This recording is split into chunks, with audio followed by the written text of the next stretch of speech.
What's up? Oh shit, that's loud. Hold on, let me get that speaker quite right. All right. All right. What's up, good people? Welcome back. Make sure you hit the like button as you make your way in the building, making sure a few things are still set up properly. A number of things I forgot to do before I even got all the way started here. But I'd like to thank everybody in the building.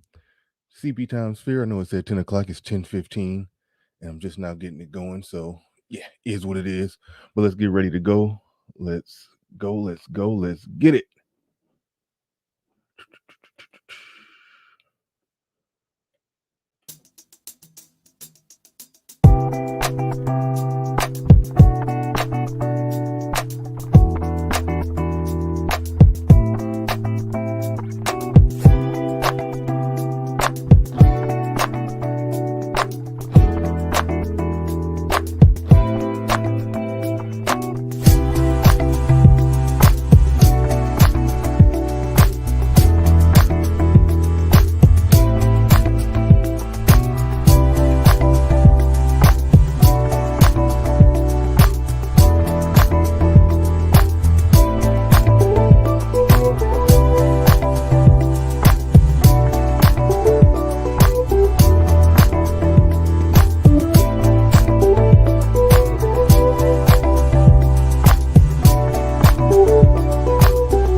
Peace, folks.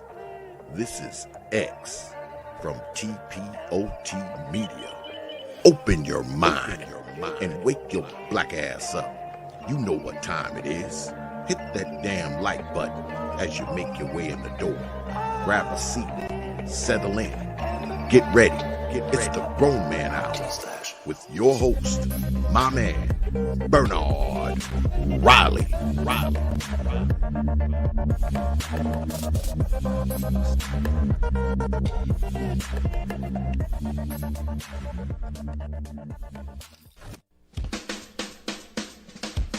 Hey, what's up, everybody? This is Mumia Obsidian Ali. You know who I am. I need no introduction, right? And you're listening to the Grown Man Hour with my man Bernard Riley, heard weekdays right here on YouTube. What do you think about that? How about that? Now let's get back on with the show. Thank you.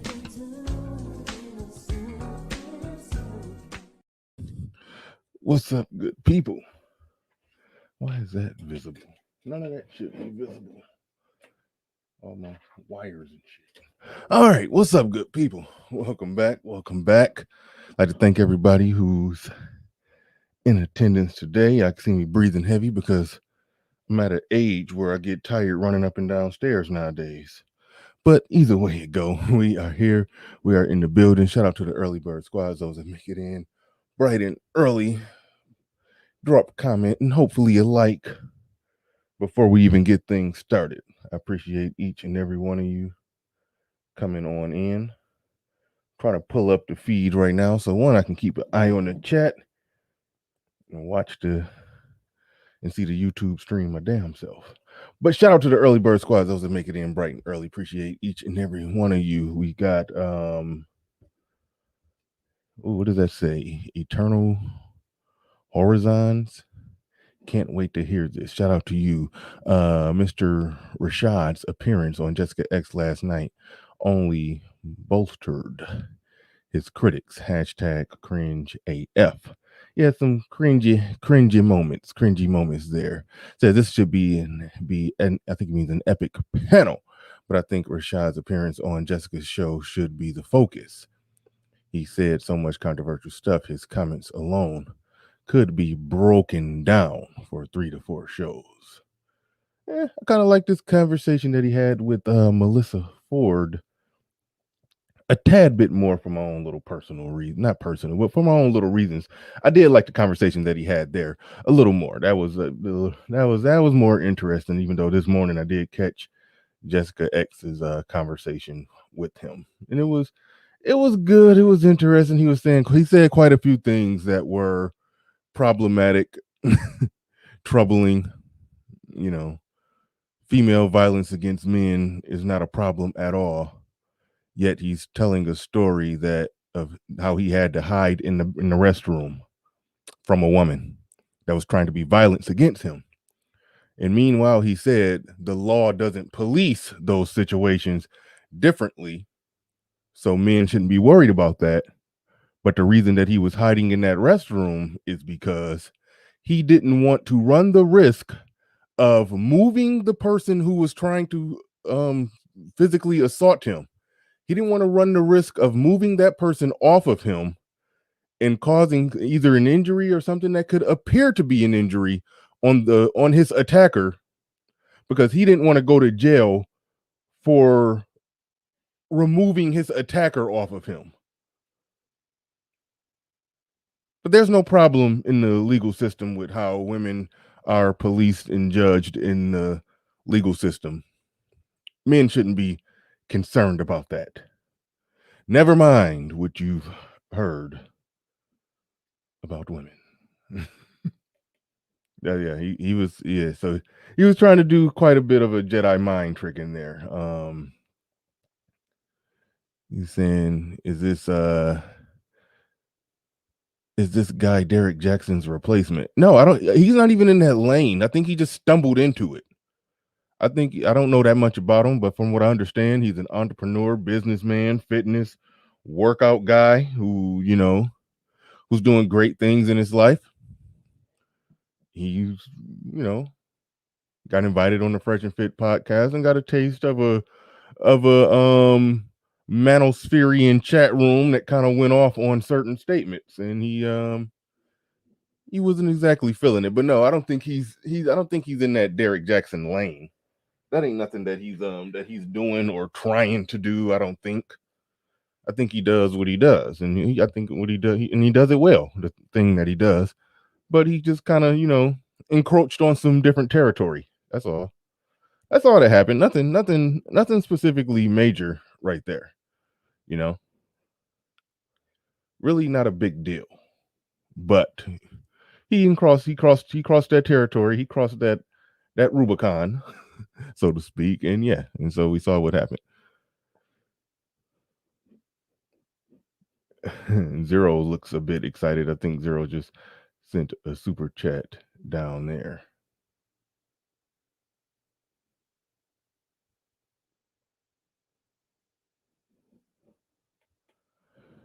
Wake and Bake TV says, I hope Bernie don't hold back and actually ask them questions. Shout out to Snuggle for applying pressure. LOL. Huh? I have no idea what you're talking about. Says Bernard related to Mike Rashad. Okay, y'all are asking silly questions out the gate. Zero said something. Said you didn't miss anything. It was like watching a ninja from 2012 repeat old Maggle Alpha talking points, but with more money and roids. Leave it to Zero to sum it up. Leave it to Zero to sum it on up. Yeah.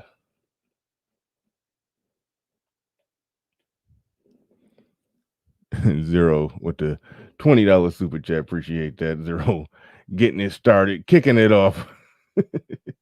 Kicking it off with the $20. Appreciate you. I want 150,000.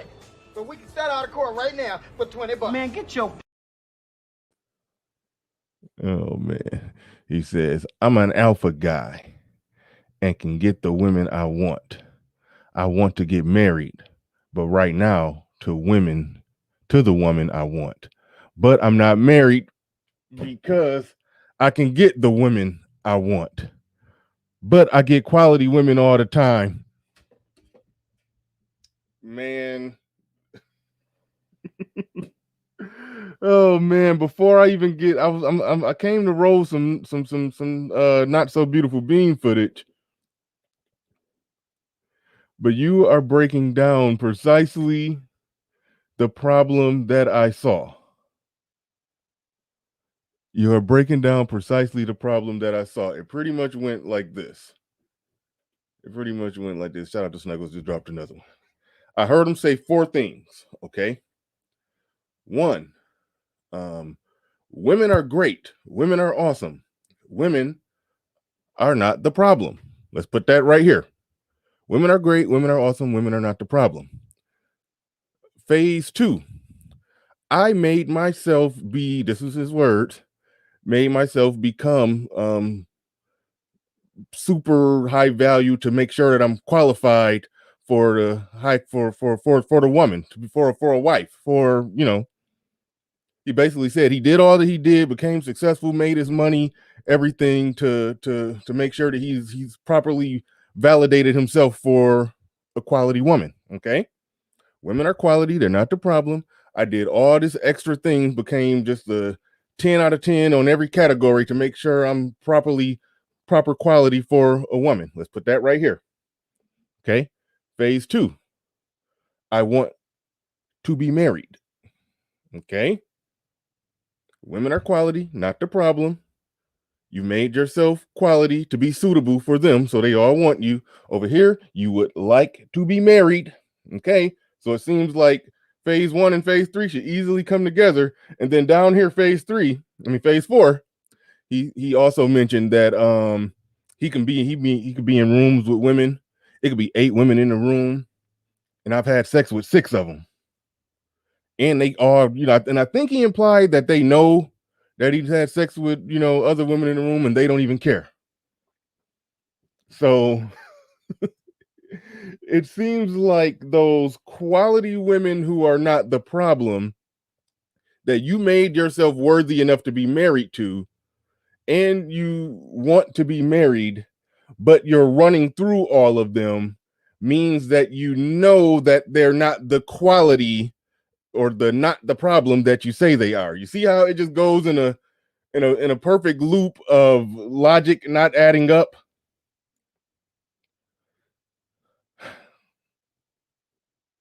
That's what I was struggling with when I was listening to the guy break down things. It was some faulty logic. It was some faulty logic, to say the least. Shout out to Snuggles in the building. Somebody said my name, so here I am. Where is Black Puppy? I have not seen him for a while. Black Wolf Inc. is always in the building. Hi, I'm Snuggle. Snuggly softness. That's really less. Yeah, but no, zero was on that. Zero was on that one. I was thinking that same thing. Thinking that same exact thing. Shout out to Native of Rain with the $20, says Big Money Bernard. In my old man voice, that was that Ronaldo Ray, Prophet of Thought voice. Big Money Bernard, even though Prophet of Thought, Brother Xavier's never called me that, but that's how his voice sound, that old man voice. Big Money Bernard. But no, ain't big money. Always been medium. I say I'm medium money. Even though when AMC went up, I did make some big money that day. I did make a little money off of AMC. I had one day. I had my day in the sun. Let me pull that up so I can babysit the stock market. Now I did make a little money. Nothing too major, but yeah, I did make a little money. But I ain't big money yet. Don't call me big money. But I'm trying to get that set up. But shout out to you for the $20. Appreciate you. I want 150,000. So we can settle out of court right now for $20. Man, get your... Mm. Hmm. Right on, right on. Set that there. Set that there so I can babysit. So I can babysit the market a little bit. But yeah, but no, it was some interesting stuff going on. Interesting stuff going on. I'm gonna play the clip, the conversation that he had with Melyssa Ford. I used to have a serious thing for Melyssa Ford once upon a time. Mike and Vince Perkins says he was just pandering. It's cool, but guys like that hurt black men. I'm a little divided on whether or not it was actual full blown pandering or I'm starting to. Some guys really be believing that stuff, but it's like their life experience don't add up with it. Because like any dude can say, "Hey, women are great," but then also say, "Oh, I done ran through all these hoes." You can't do both of those. Women are great; they're not the problem. You should have no problem dealing with women or getting what you want from women or getting cooperation from women. They're not a problem at all. Absolutely not. Oh, well, typically when I'm in a room, it could be 8 women in there, and I've had sex with 6 of them. So you're telling us they're all hoes, but then at the same time telling us, oh, no, they're not a problem. Now, a case could be made, a conversation could be had about how much a guy should care about that, but it's it's just a different thing. It hits different when a guy who says, "I got it all right, got it all good with women." Also, I had a woman attack me who I had to hide in the bathroom because I didn't want to get I didn't want to put a mark on her when I removed my attacker off of me. But nothing is wrong with the system. Women aren't policed differently. Everything's fine with that. And women are great and women are wonderful. They absolutely are. And I want to be married. And I'm exactly what women want, but I'm not married. Okay. And keep in mind, I don't think women are as much of a problem as most. Women are cool. Like, I like women. High five. Women are awesome. But no, seriously. Seriously. I'm not that guy. I don't steer men away from women. Indigenous TV clowning me. You know what? Something ain't right about this shirt. It's not my size. I'm busted. I could button it up, but it is I'm roided out up top. The collar, I got the wrong size in the collar. That's all it is. The shirt fit. You can clearly see it's my size shirt, but I got the wrong size in the collar. It's for somebody with a skinny neck. So this probably be the last time I'll be wearing this shirt. I guarantee whatever size I wear in the collar, this side, this is like 2 sizes too small. I can't button this bad boy up. So I definitely dropped the ball. You got me. You got me. All right. You got me. My shirt is too small around the collar. All right. It's the right size. It's just the collar. You got to, when you buy, shirts, you got to look at the collar size. This is one of them skinny neck dudes. All right. Get off me. Get off me. Kill Deuce in the building. He says Mike is compromised. I'm sorry. Mike is compromised because a lot of his customers/clients are women. Okay. That's a factor in the equation. That's a factor in the equation. Okay, now y'all about to be clowning me for the rest of the show. He said, cut the sleeves off, BR. Nah, I'm good. I'm not cutting the sleeves off. No, this shirt is my size. I just got the wrong size in the neck. Judge said his girlfriend's boyfriend's shirt.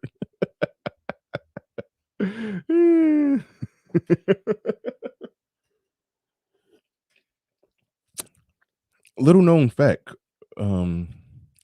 One day when I was spent the night at a young lady's house, I woke up, was getting ready to go, and was kind of in a rush, and I had on a black t-shirt, grabbed a black t-shirt, put it on, thought it was mine. It wasn't my shirt. It wasn't hers either. I left out of a house with another man's shirt on before. Now, It happened to be okay. It happened. I didn't know the situation. Me and her, didn't know each other very well. It was casual. We had met. We talked on the phone once. We might have met up for drinks maybe once, but this is all over a 3-day period of time. And then so when I'm at her house and we're getting it in, and I guess in the 3-day period of time I didn't ask what her situation was. And so I don't know if that was the steady boyfriend's shirt, the last guy she hooked up with shirt. I don't know what the situation was. Only thing I know, I left in a shirt that wasn't mine, and it the damn sure wasn't hers. That's all I know. But this shirt is mine. I actually bought it. It's just the collar size wasn't right. Just the wrong size in the collar.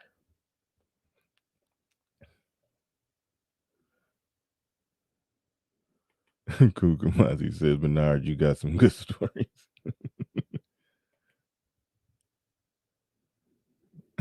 Says, damn, I didn't know that Bernard Riley had a new neck. New neck. You really doing it now.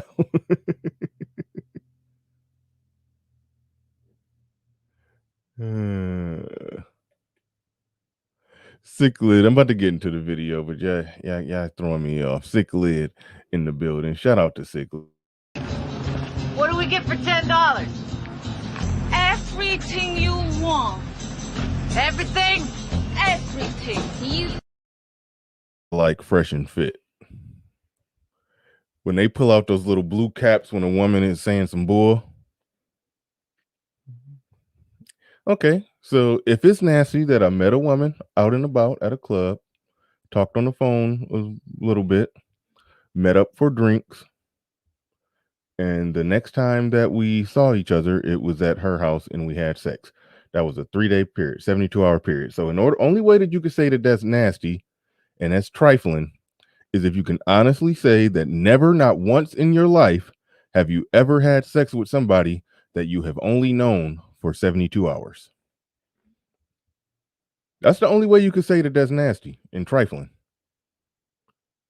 I tend to believe that at least once, twice, or 10 times in your life that you've had sex with somebody. Okay, maybe not 10. At least once in your life.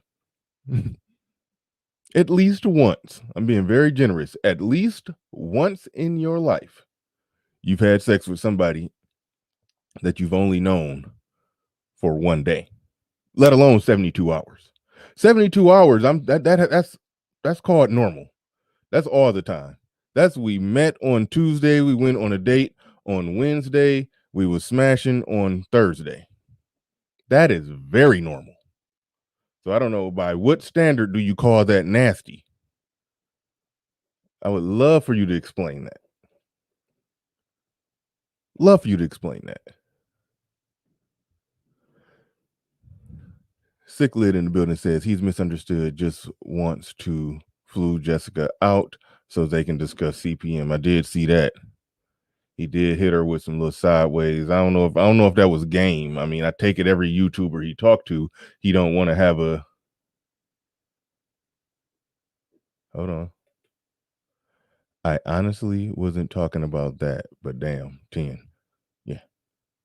What was you talking about that? What's nasty and what's trifling then? Let me know. Let me know what's nasty and what's trifling. Yes, I'm an adult male in America. I've had casual sex before. When you have casual sex with somebody that you met that week, you don't know what they were doing for the previous 51 other weeks in that year. You don't know. You don't know what they've done for the last 51 weeks. You don't know if this person has a regular sex partner, a boyfriend, or whatever. You don't know. Now you can ask and you can find out, but if you have sex with somebody that early, you don't know. That's why it's casual sex by definition, and you should keep it safe wear a condom, and that's that.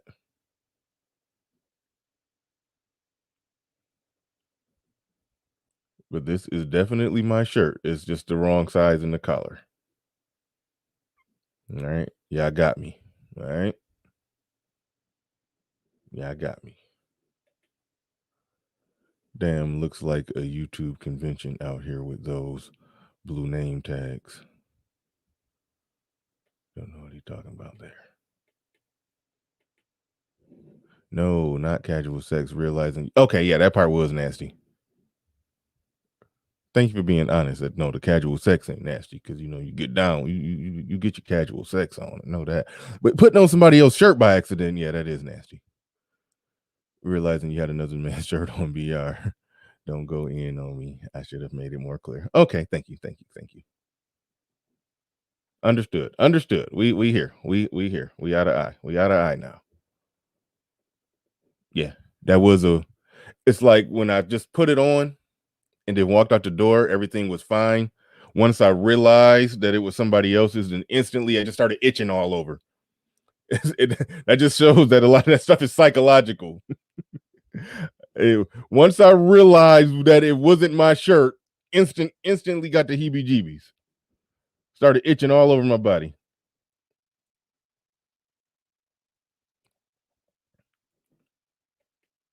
No, it for the most part fit me. It just wasn't the damn shirt that I came in. That's all.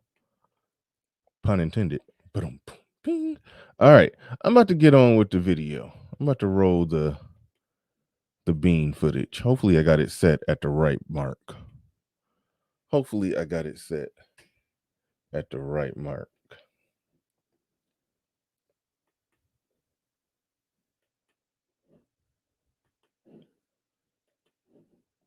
Yes, I took it off. I rolled shirt. I threw it out the window and drove shirtless rest of the way home. All right.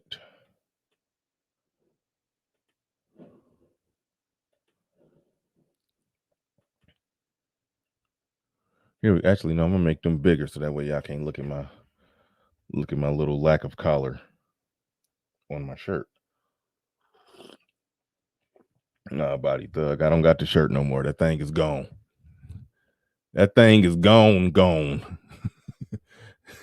And the shirt had to get out the die. Get to the chopper. Yeah. But all right, let's get into this. Hopefully I got it set at the right mark. Fair use. And while y'all at it, while we about to get into the not so beautiful bean footage, y'all can definitely hit the like button. We got almost 300 people in here, only 118 on the likes. I greatly appreciate it if you fine gentlemen and ladies could get the likes up to at least 150 so we could be at 50% engagement. So if you came on in and forgot to hit that like button, excuse me, now would be a great time for you to go ahead and do so.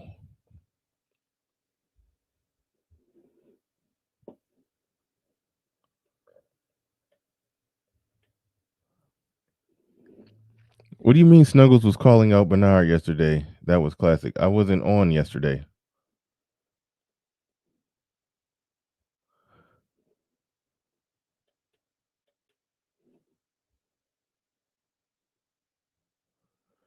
And right on, shout out to Little Big Nate says, hit the likes. It's free. Hit the likes. It's free. All right, let's go. Let's get it. Or as mediocre tutorials and reviews say, let's get active. And right when I emboldened you all to hit the like, somebody hit the dislike. Shame on you. All right. So when I have this little guy coming up now, I'm like, shit, bro, you can, oh my God, you're going to be a billionaire, right? Yeah. But you got to do this. Yeah. You got to do that. Like if you let me just ask you this: serial entrepreneur, idea factory. You think you manifest it, you make it happen. Right. You have made millions of dollars. You are like ridiculously successful. What if Elijah or your daughter, whoever, He says, look, I own my house. had like cheated or 15 some million shit. mistresses? Forgive me, y'all. I'm skipping ahead because I'm not at the exact spot that I wanted to be on. So I apologize for that. Bear with me for a second. I thought I had it. men and women.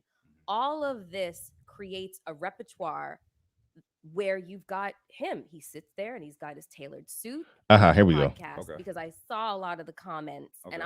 Right. you know, but then there's also the podcast you just went on. Fresh and fit. Fresh and Fit. But I envy and admire that Yeah. in him. You know, Yeah. people think that it's all about being a millionaire, making.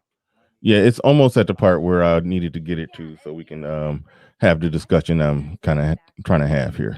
Double back on the conversation about the battle of the sexes, Mm-hmm. you know, and the reason why you know, the disconnect between men and women, you know, like there's a lot of podcasts right now Mm-hmm. with people that whose conversations capitalize off of the um divisiveness between men Uncle and Kev. women, you know. Uncle not, Kev. not even necessarily Uncle Kev, you know. He obviously he When did that become one of his nicknames, Uncle Kev? I didn't know that was a thing. That was new on me. But clearly they're talking about Kevin Samuels, but I didn't know Uncle Kev was one of his names, but they talking about Kevin Samuels. They about to be talking about the red pill, the manosphere, and the whole works. So this is interesting. The reason this is interesting to me, and even the reason I care to have a discussion about this, but I love when people on the outside who are big, famous, and or successful for other things um have the conversation about the type of conversations that we have that sort of ties in with the whole thing is going mainstream. And mainstream, I don't consider that to be based off whether or not it's on TV. Is based off to me I base it off how popular it is, how many eyes, how many views are on it, because the reality is this whole social media thing gets more views than TV. So it is mainstream at this point. So but other people are digesting it perhaps for the first time. But that's why this is a interesting conversation to me. So but let's get into it. Let's roll it. he's one of the most major ones. Right. You know, but then there's also the podcast you just went on. Fresh and fit. Fresh and Fit. Mm-hmm. And then there was also, even though he didn't have a podcast, but this motherfucker was always in the car, Derek Jackson. Mm-hmm. I'm sorry. That's but the guy that yeah, they had like cheated or 15 some million shit. mistresses. You know what? No, that sounded like judgment. I apologize. No, that's not it. He just was he got caught out there. But his wife is standing by him. He represented something that he wasn't living, right? If Uh, I, because I don't know shit about this. sort of, but then I don't know nothing about this guy. But then he comes out with this book, How to Heal Together Without Hurting Each Other, and I'm like, so was this all like a publicity ploy? I digress. It ain't my business. It's above. If I heard a lot of people make that argument, if that was a publicity stunt, it was the worst publicity stunt or ploy in the history of publicity stunts. Like by far, bar none, the worst. Like manosphere content creators, not Kevin Samuels not included, are I mean, because he's clearly killing Derek Jackson on the views. Like his last video they did a day ago got 10K views. The one before that, 14K. Like he's not doing numbers. It's getting bad, and that number of subscribers is still dropping. You got 10K, 15K, 12K. The numbers are just falling and falling and falling. Like he is not like, I mean, for me, those would be great numbers. Let me not front here. Let me not front. But man, like, yeah, he is going downhill. He is going downhill. Down goes Jackson. Shout out to Edward Anderson. I touched on a lot of that at the beginning. This is what I had planned on doing today. And this morning before the show, I listened to what he had going on with what happened with when he came on Jessica's show. So I didn't see that until this morning. So I didn't want to do a show on something that I literally just saw it while I was, getting up, getting ready. So I just figured I'll just respond to what I had already had planned, and I'd already made a thumbnail with Melyssa Ford in it. So I was like, screw it, this is what I'm doing. But no, we will talk about that. We will talk about what he said on Jessica a little bit more. I talked about it at the beginning, the most problematic parts of it, with the whole talking about how women are not advantaged in the whole legal system when they commit crimes, when they commit violent crimes. And yeah, and then he basically shot his own argument in the foot by having to hide in the bathroom when the woman was trying to attack him, simply because he didn't want to accidentally hurt his attacker, because he knew he could go to jail for hurting his attacker. But women aren't disadvantaged in the system. I mean, women aren't advantaged in the system. Like that right there, that just my brain melted when I heard that. My brain melted when I heard that.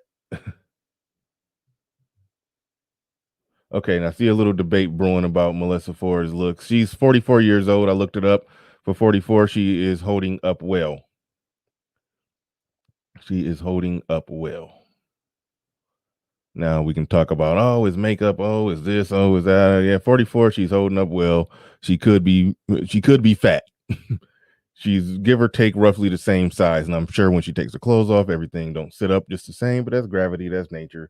But overall, everything that she does have in her control, she's doing well. She's doing well. So I give her props on that. I give her props on that. She looks good for 44.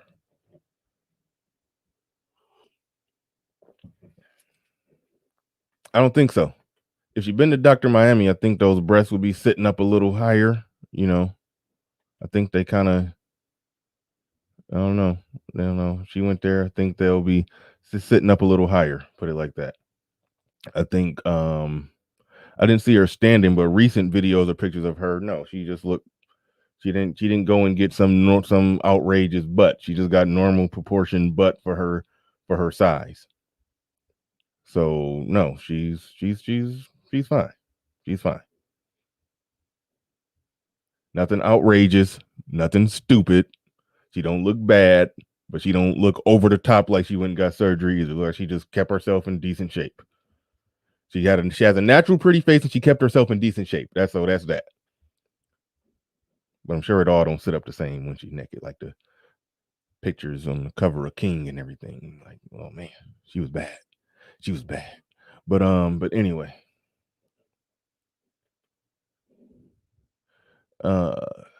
Cumulus 1 in the building says, I thought that was Wanda Sykes. Get the hell out of here, man. Man, if you don't get the hell out of these last $2, I'm not gonna lose. Oh my goodness. If you don't get the hell on with that, man. Oh, shoot. Man, y'all be killing me, man. Y'all be killing me. All right, let's get into it. Let's get into it.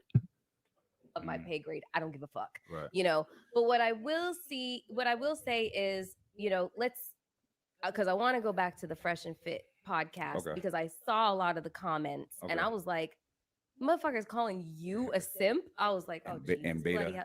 We'll get back to that. We'll get back to that. So I hate to keep stopping it because I do want to let them talk.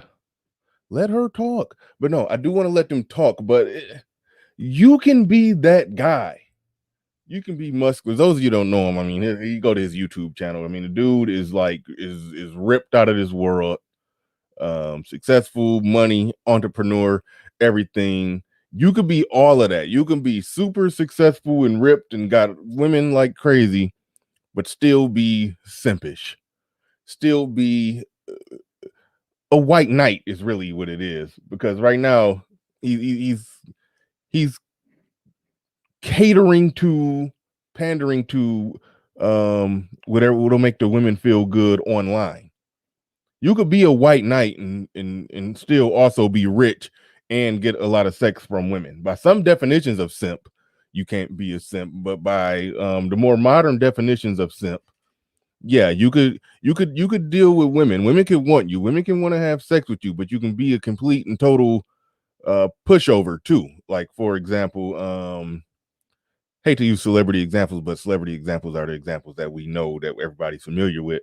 For y'all remember when Bow Wow, when the pictures was released, the Bow Wow face all beat up?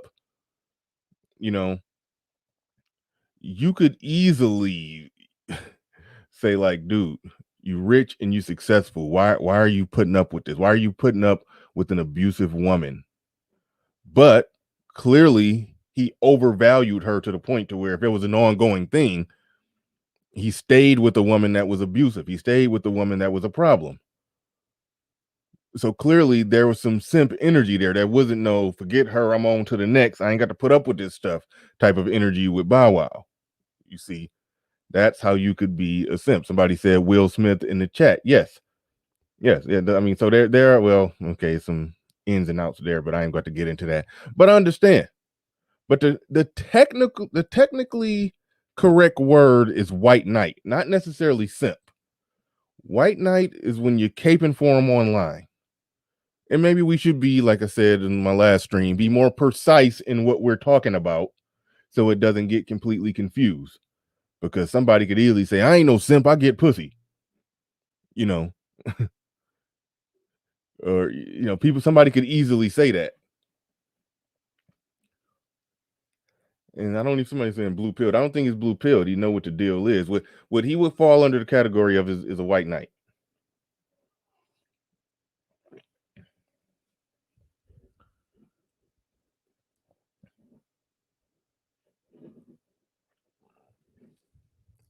White knight isn't even like the hero, the knight, the person who, you know, let's just say a woman is being accosted on the street and you intervene.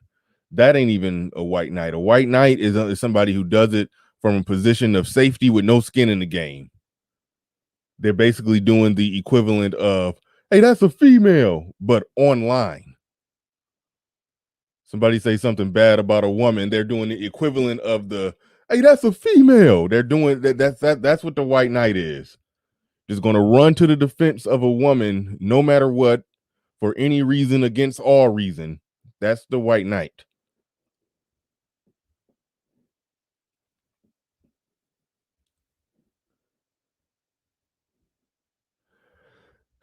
But anyway, let's get back into it. But Melyssa Ford made the mistake in just assuming just because he's successful and got money and women want him and he got a lot of women, and like he said, he could be in a room with 8 women and look around and realize he's had sex with 6 of them and they could all practically know it and not care. Yeah, you could be that dude. But then you could still have some talking points, ideas that manifest themselves in ways to where you're defending women while hiding in the bathroom, while telling the story about how you hid in the bathroom from a woman that was trying to attack you because you didn't want to accidentally hurt your attacker and go to jail. Whenever you say that, but then say men shouldn't be concerned about the whole legal system as it pertains to male female violence, then once you do that, you're done. Once you do that, you are done. And I say all that because I really do like the guy. When I hear him talk about Kaya Du says, let's get active. That MTR. I love when you do that. But yeah, no, I like when he talk about everything else. He actually says a lot of stuff I agree with in terms of they in this same conversation, I ain't gonna play it, but in the same conversation, they got to talking about racism, and she was playing a whole race card doing the victim queen dance, and he was saying, no, it's about class, it's about economics, it's all, yes, it's white privilege, but it's success privilege too. He said he get pulled over and it's Lamborghini, and the police is like, and he doing 130. He said the police be like, man, I'm just gonna drop it down to 89 because that's not a charge, man. He's like, actually, when the police were like, he said the police would tell him, nah, man, I can't even give you a ticket, man. This car's so nice, man. I would be driving 130 in it too, man. It's just let me get a close. I just want to get a closer look at your car. You know, he was talking about how he has all kinds of privilege. Moving up the socioeconomic ladder gives him privilege. He was saying all kinds of stuff that was true. So when it comes to, you know, the whole victim narrative, his level of success and entrepreneurship, he'll end up saying a lot of things that a lot of us will end up agreeing with, but I'm about to try to get back into the tape. I keep talking too much. Snuggle668 in the building with the $5 super chat. Shout out to Snuggles. Hi, I'm Snuggle. Says Bernard, everything you are clarifying, usually you all call it a simp. I wonder if he is a white knight because of his stature. Very interesting. Yeah. Yeah, I mean, he could be a white knight and a simp, but for the sake of being precise, yes, the whole being online defending women, saying stuff that you know don't make sense, but you're going to defend a woman for any reason against all reason. Yes, that's technically that's white knighting, but we've merged that. Excuse me, we've merged that with simp. We've merged that with simp. So by the current definition of simp, yeah, he's still a simp, but the technical definition is white knight. Let's talk about Uncle Kev. The crazy part about Uncle Kev is, and I'm going to say something that women are probably going to be mad at me for, is he's ridiculously intelligent. He is. That is an undisputable fact. And you find that when he's on other podcasts, right? Not only that, he just real quick. He said you find that when he's on other podcasts because he actually listens to Kevin Samuels talking. Kevin Samuels is on other podcasts, and Kevin Samuels will speak intelligently. But him implying that Kevin Samuels don't speak intelligently on Kevin Samuels' show, that lets me know that he doesn't actually watch Kevin Samuels' show. He watches the highlight clips. And so he thinks Kevin Samuels' show is just the ones where if you just see it in a snapshot, it looks like his show is all about him just attacking women. That's what he was implying there. So right there, he kind of showed his hand that you could tell he don't really watch Kevin Samuels' show, which is not a crime. You don't have to watch it. But I just wanted to point that out. All right, moving on. He comes from an advertising, marketing, and corporate sales background. Okay. Decades of that kind of experience and then it led into image consultancy work, but for both men and women, and high profile men and women. All of this creates a repertoire where you've got him. He sits there and he's got his tailored suits and he speaks in an eloquent fashion and he's highly intelligent. And when he's not on his own podcast, he speaks in a manner that is very, very conversational. Melyssa Ford gets it. Everything that she explained right there is exactly what makes Kevin Samuels who he is. It makes his show the success that it is. All of that. His whole background, everything, everything that makes him who he is. He took all of that and put it onto a show and figured out how to basically monetize himself and just sell it to the world. She explained that so perfectly, and that's what she basically explained in better words what I've been trying to de facto explain to Obsidian when Obsidian has been saying, why won't more people do what Kevin is doing? Is like, because we're not Kevin. We're not Kevin. Everything that makes him who he is manifests itself and shows up in what he's doing. So it's difficult to replicate because nobody can be you better than you. So you're better off being you.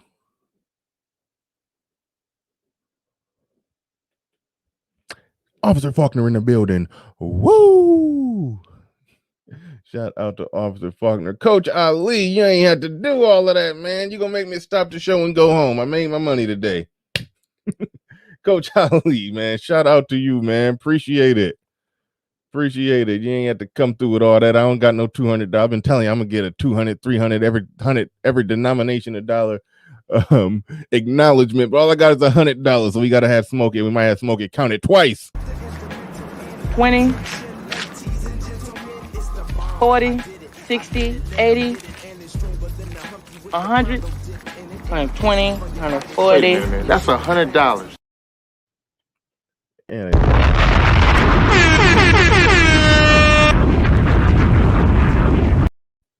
Shout out to Coach Ali. Appreciate you coming through. He says no comment, just tricking. Shout out to Bernard in chat.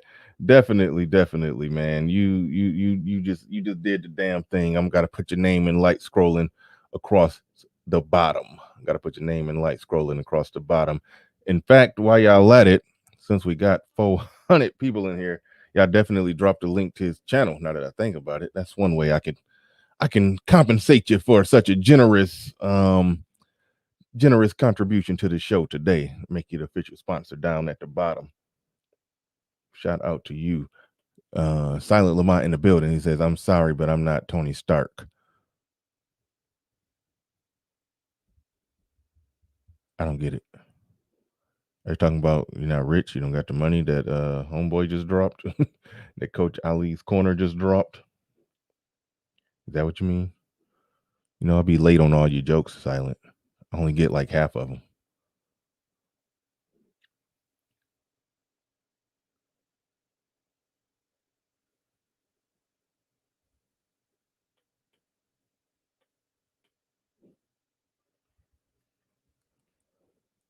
Oh boy.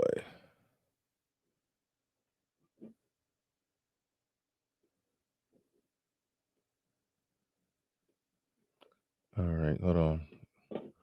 Dotting some I's, crossing some T's. All right. Let's get back into it.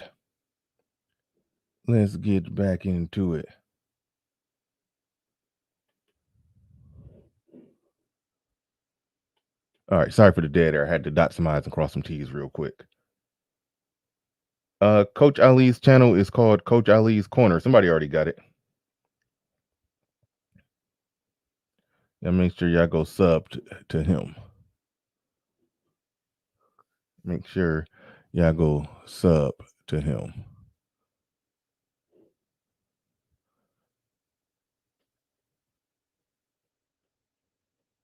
Somebody said don't drop the bomb because Angry Man said I stole that from him. I have been very forthcoming about how Angry Man has inspired many things that I do. So I will continue to drop the bomb. And shout out to him. Yeah. I've said, I used to say before I was ever on camera, I used to look at Angry Man, Kevin Samuels, Donovan Sharp, how they had a setup that matched the whole the personality of their show. And I said I wanted to imitate and replicate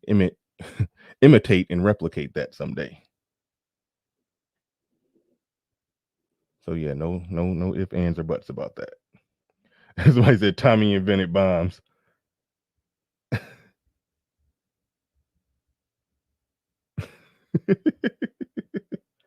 And YouTube, cut it out. Don't y'all be over here starting shit.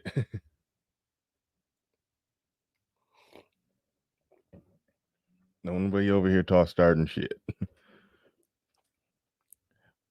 Tommy Sotomayor invented oxygen. Get it right. He invented oxygen.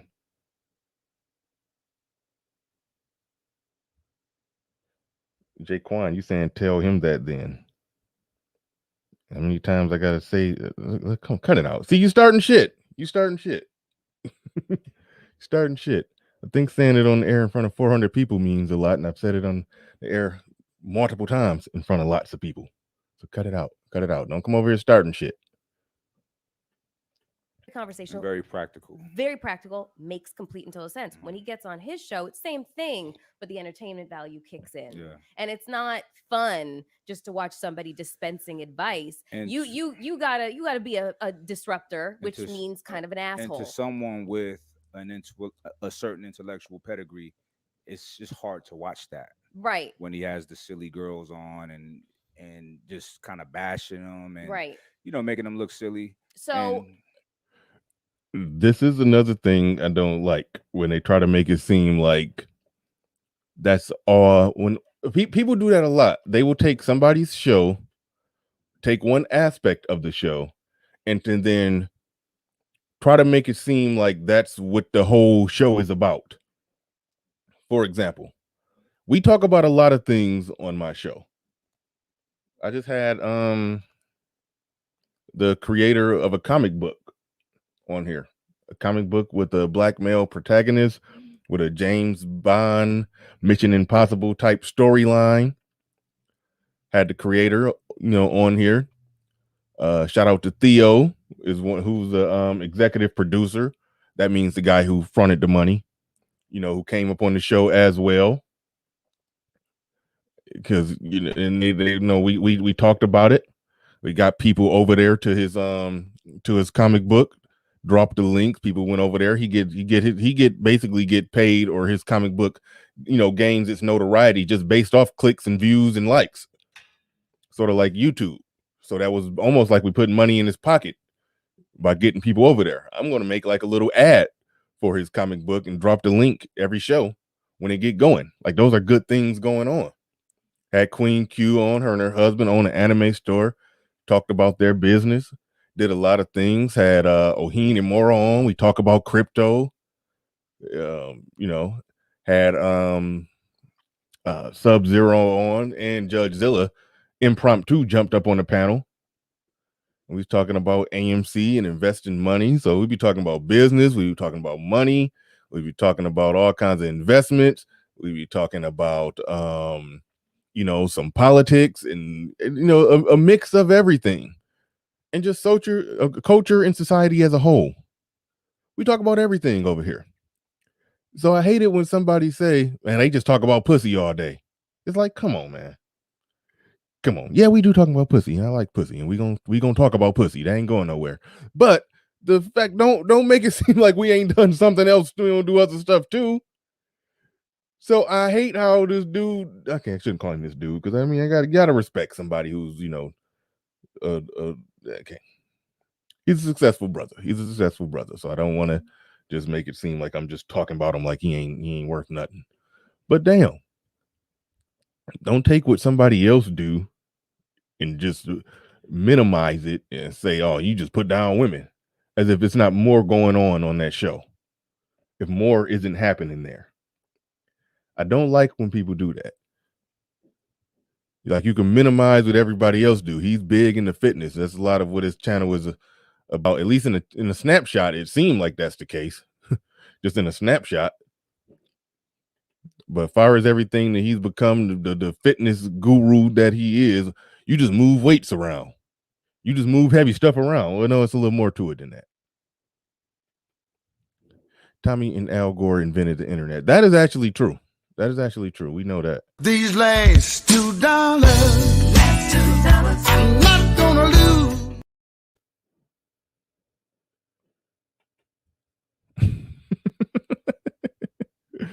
Yeah, stupid, man. Hit me. Okay, I ain't gonna sing that. Somebody gonna clip it.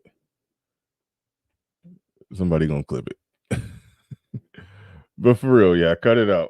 Cut it out with the Tommy jokes. Cut it out.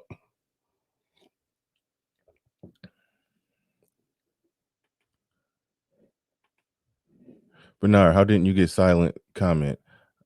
I'm not Tony Stark. Just like you said, I'm not Kevin. It was a reference. Okay. It just seemed out of nowhere.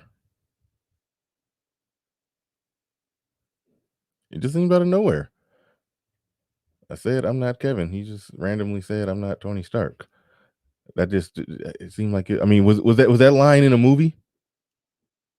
Or he just was just because I said, I'm not Kevin. I mean, he could have just said, I'm not Hulk Hogan. He could have just said anybody. So why specifically did he say Tony Stark? That's what I was trying to figure out. Why specifically Tony Stark? Me saying I'm not Kevin, that was reference to something.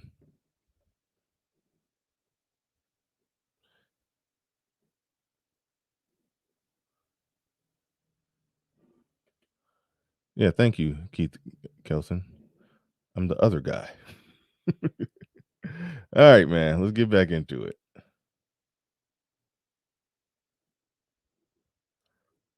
Interesting notion that he's just protecting his brand. Manny G in the building says Mike Rashid is divorced. He was married to a white woman. I've been following him for years. Thank you for the $10 super chat. Appreciate that. What do we get for $10? Everything you want. Everything? Everything. You.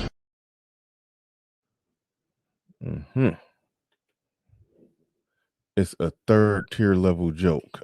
Okay. third tier level joke that Oz didn't get right away.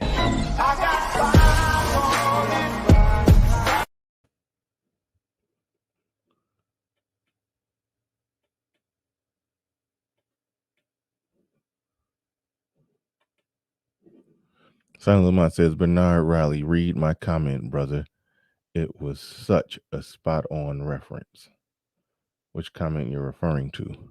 Bernard, in Iron Man, Obadiah Stane got mad at scientists for got you now, for not recreating the arc reactor, and the scientist said, I'm sorry, but I'm not Tony Stark. Got it.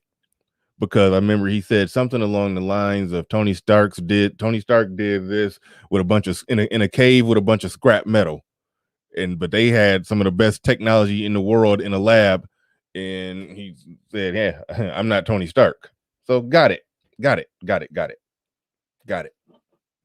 See, I just needed a little backstory.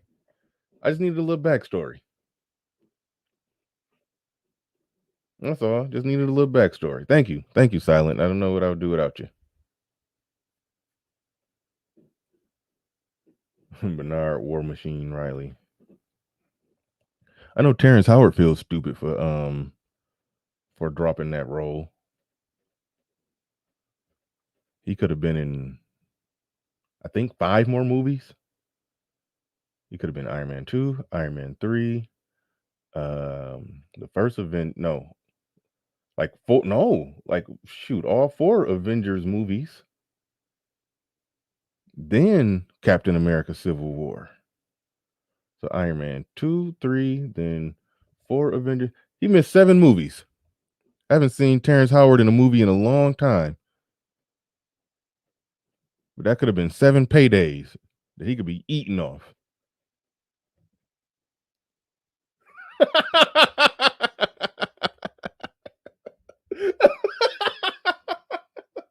Now I get that one. I'm Iron Man.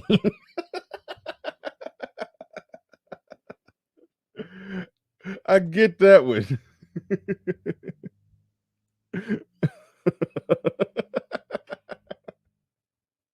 Iron Man. Yeah, they would have had to change that character from War Machine to Iron Man all day. All damn day. Oh, shoot. Yo, that's some funny stuff. Yeah, got me sidetracked and derailed. I'm about to get back into this. Oh, shoot. I'm about to get back into it. I'm trying to stay focused here. Yeah, interrupting me.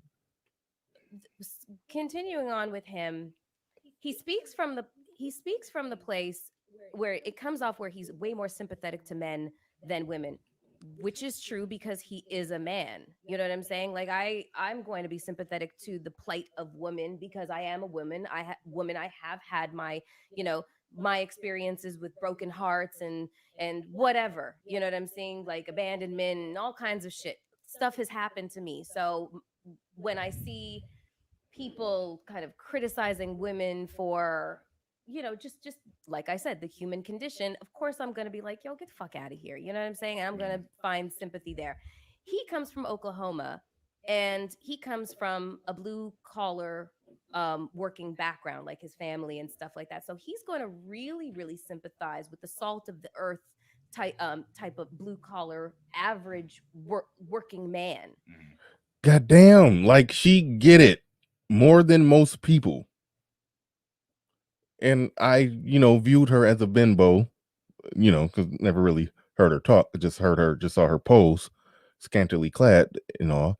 But yeah, I just viewed her very bimbo-ish. Bimbo meaning a pretty woman who's just an airhead. That just was the image I had of her. But no, she got some brain cells up there.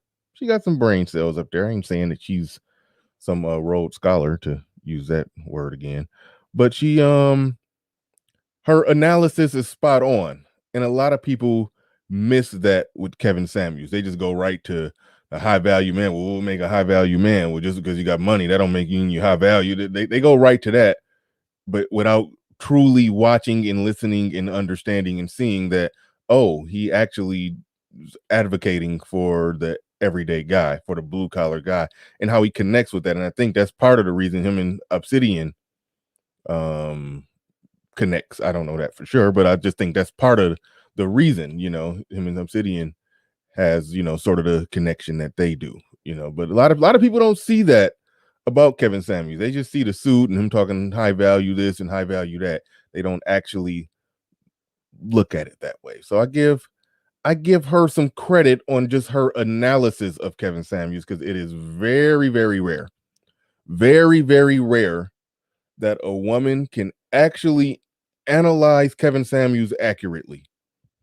Even if they agree with some of the stuff that he's saying, their overall analysis of him is typically not accurate. Mike Rashid uses pretty women to sell his products. He's all cap, but don't believe anything he says. He's simping. That's what I saw some people implying in the chat. Some people definitely implying that in the chat. Yeah, women are his clientele. That he probably fits in the category of something Obsidian talks about, or where there are certain what's the word? Master of the universe type of brothers, or white collar brothers, or brothers who just have a certain level of access to higher, business dealings. Like they have to deal with black women. Women are a part of what they do. They can't say it. Long story short, they can't say it. They can't say what they want to say, so they got to bite their tongue. And if put on spot in the public, they got to put their cape on. So yeah, a lot of people have talked about that.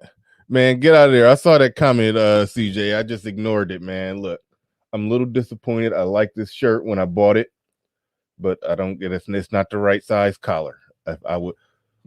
I can button this up if I really tried, but I'll be on here gasping for air. So I'm just gonna suffer through it. All right, I'm just gonna suffer through it. Leave me alone. And he says, Bernard, I was the first one on this show to wear a shirt with the wrong neck size. See, I didn't even notice. When you was on my show, you had the wrong neck size on. I mean, by that picture I'm looking at, you don't got much of a neck. But okay, I take your word. All right, I'm just. You say you're stealing my stuff. Give me my shout out. Shout out to you. Shout out to CJ NBD. Me and him did a good stream together. That's a good brother. He go hard for marriage, real hard for marriage. I know that rubbed some of you the wrong way, but this good brother right there. He means no harm. He means no harm. But but yeah, no, I know. Okay. Shout out to Cornelius Bellamy, says Melyssa Ford knows the game. Melyssa Ford knows the game. Yeah, she does. I think she gets it. I think she gets it. Before the Billion says Melyssa did her research. I can almost guarantee that if Mike did the same, he wouldn't think Kevin is bashing anyone. Yeah, because she literally she didn't just come out and say he bashes women. No, she's analyzing it correctly. She's analyzing it correctly. Now she does say some things that raises an eyebrow, but for the most part, she's giving fair, sober, sane analysis thus far. Who is doing an honest day's work for an honest day's pay, and that should be enough to attract women. But what he is seeing, and I think the social media is definitely. I even want to rewind that part. Is the fact that people find sympathy there. He comes from Oklahoma, and he comes from a blue collar working background, like his family and stuff like that. So he's going to really, really sympathize with the salt of the earth type of blue collar average working man who is doing an honest day's work for an honest day's pay, and that should be enough to attract women. But what he is seeing, and I think the social media is definitely contributing to that, is the fact that people have lofty expectations that exceed who they actually are. It's not a man-woman thing. It's everybody. It's everybody. So that part was okay. 90% of what she just said right there, I agree with. The last 10% is when she tried to level out. She tried to evenly distribute the blame on that one. And yes, there are some guys who look at social media. They may see an Instagram chick or something, and then they may, think that that's what a chick's supposed to look like. Then the chick on their level, no, I can't get with her because I'm sitting here looking at gram models all day. So there's some guys like that, but for the most part, for a man, accepting a woman on your level means the difference of a sex life or not having a sex life or not having a sex life. Men aren't just out here turning down a sex life.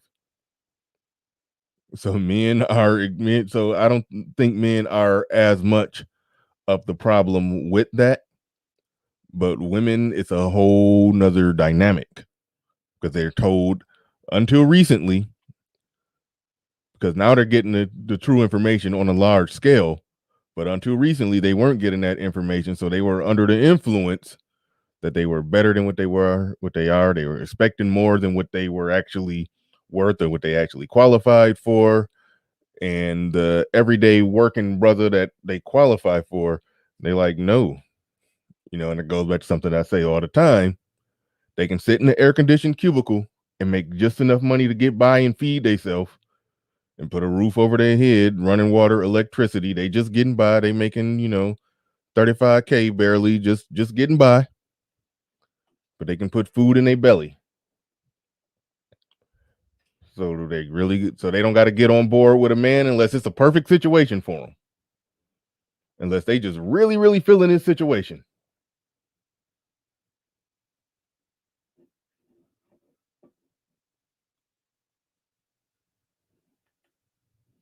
Judge, what you talking about? You said all of these fat, ugly women with children prove that wrong. Prove what wrong?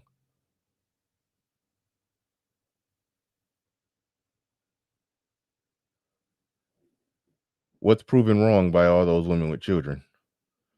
What did I say? I said, yeah. Let me know what are the women and children? Fat, ugly women with children. Fat and ugly women with children.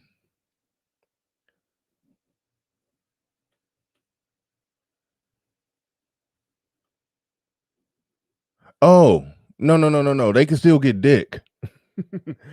that's never that's never been off the table. They can get dick.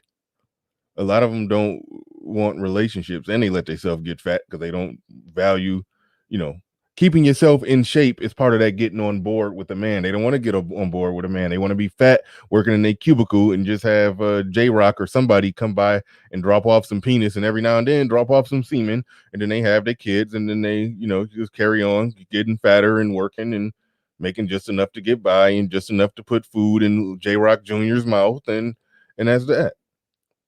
That's that. Whereas before, that working man was everything. That was the world to her. I got to, get myself right for this working man who's going to pay some bills in the house that I'm going to live in and raise some children in. So it's just a difference in the social dynamics, is what I'm saying. But I'll never make an argument that these women ain't getting dick from somewhere. They're getting some dick.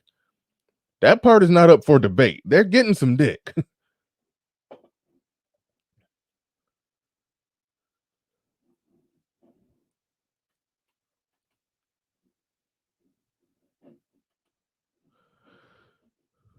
Here's the for thing, for though. for an for an from an entertainment standpoint, I think sometimes he takes it a little too far. You know what I mean? That's number one. And number two, number two, he speaks from the standpoint of being a highly educated man.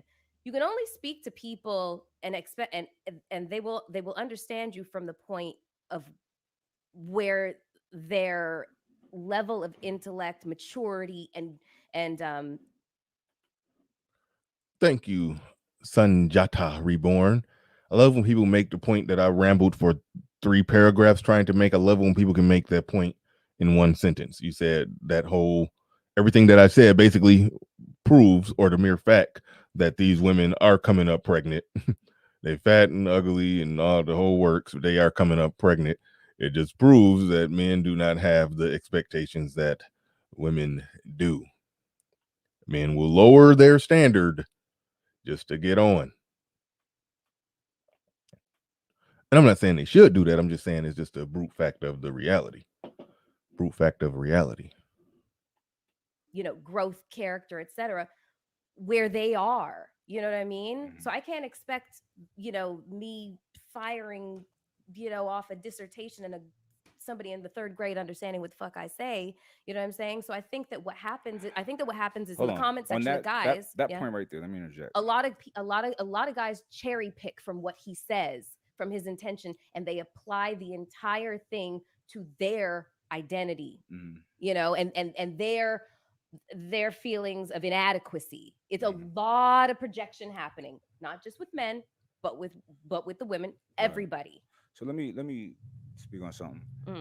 Yeah, when I went on Fresh and Fit, I never heard anything about red pill, blue pill, all of this stuff with men, whatever, simp talk, whatever, right? So I'm looking at comments, and when they would ask me stuff about women, they were like, "When you're dating, how many girls at a time?" Like, just one.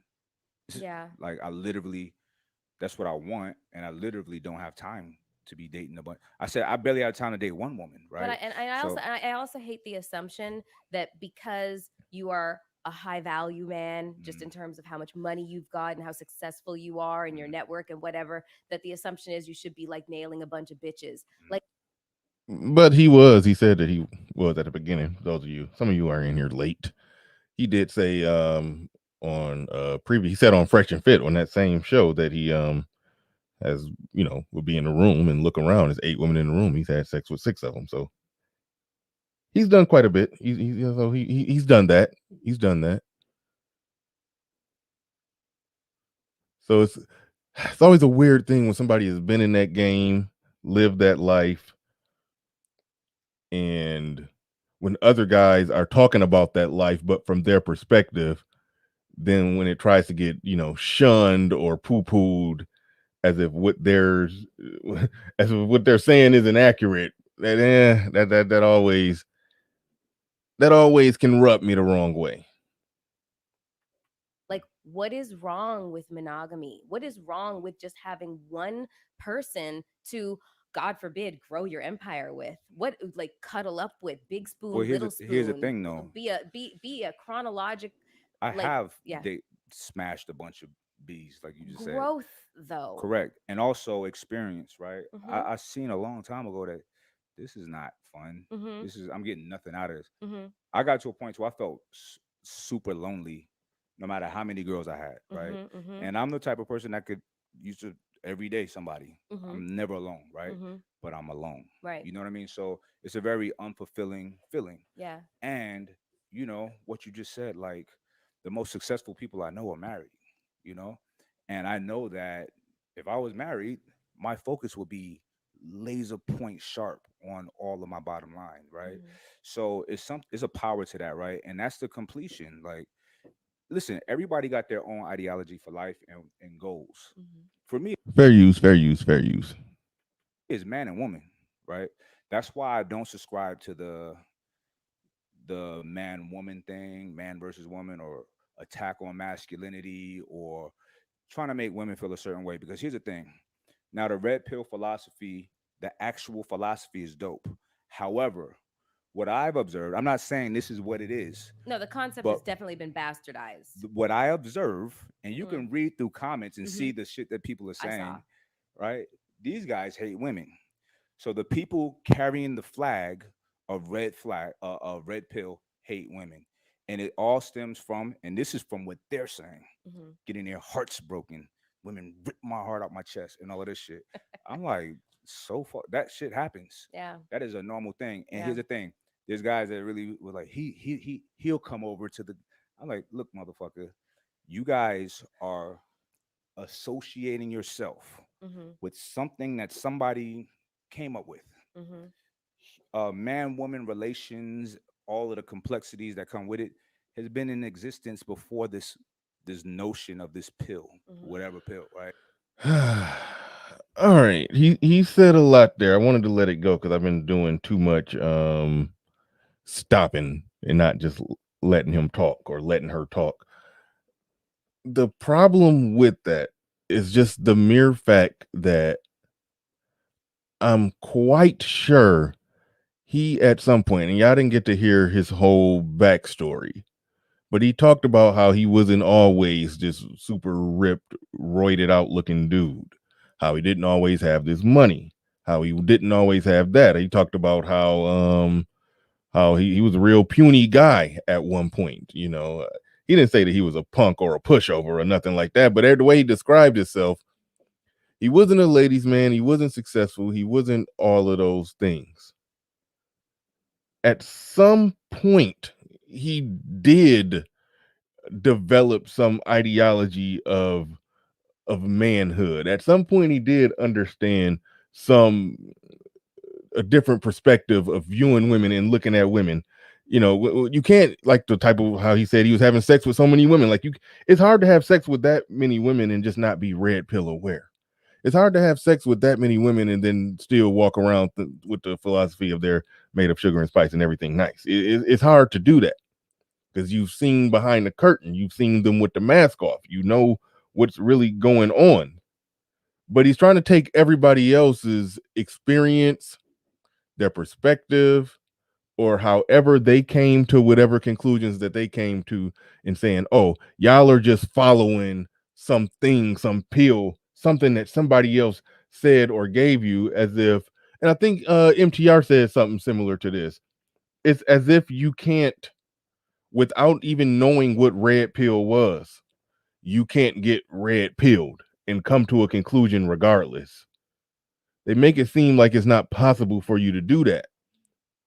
I didn't know about all this red pill stuff when I was going through my divorce.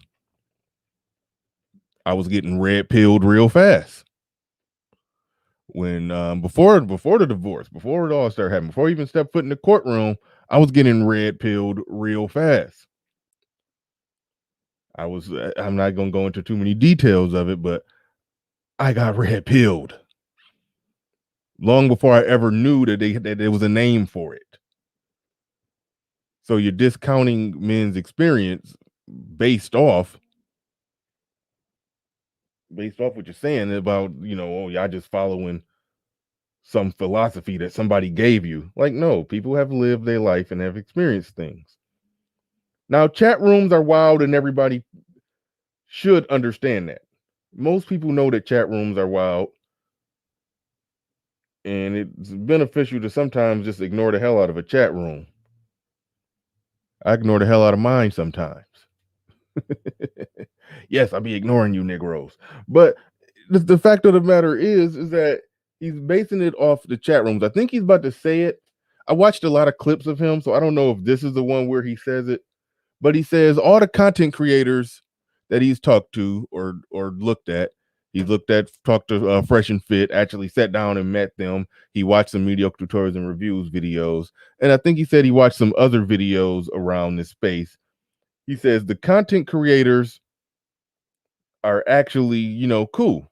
They actually make good sound, logical arguments, and they say things that he agree with and they make sense. So right now he is just in his feelings about what, like going back to what I say, what nameless, faceless guy in the chat room said. Some dude with some weird username with no face on it. You can't see his face, and his username is Thunderfoot69 or something. Said something bad about women in the chat room. And that's why he's like, oh, these guys, they hate women. They hate women. Look at them. It's like, come on, man. Like, you know where the sensible conversation is being had. And what I always say is that if you're going to respond or refute somebody's argument, you should be trying to refute the best representation of somebody else's argument. If you go right down to a chat room person who, for all you know, is a troll and say, that's red pill, this is their philosophy, then you're being intellectually dishonest. And people only you only do that if you just want to put a cape on for women and pat women on the head and say, oh, this space where men are talking about women are, you know, oh, they're oh, don't ignore them. They're just some ranting, raving, basement dwelling, screaming, screeching losers. That it's convenient to say that because you can pat women on the head when you're white knighting and make them feel good about themselves. But when you actually deal with the actual argument in long format, you agree with it, then no, you just need to step up and say, "Oh, I agree with everything they saying, but yeah, they chat rooms be wild. They should clean up their chat rooms."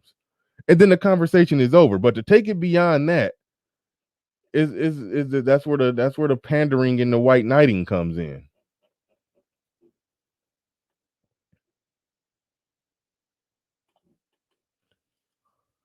Corner Store Podcast in the building. Shout out to you. Appreciate the $10. What do we get for $10? Everything you want. Everything? Everything. Corner Store Podcast says, I have a $200 super chat clip for you to use from the movie Boomerang. Perfect. Send it to me. Oh, you dropping it right there in the chat.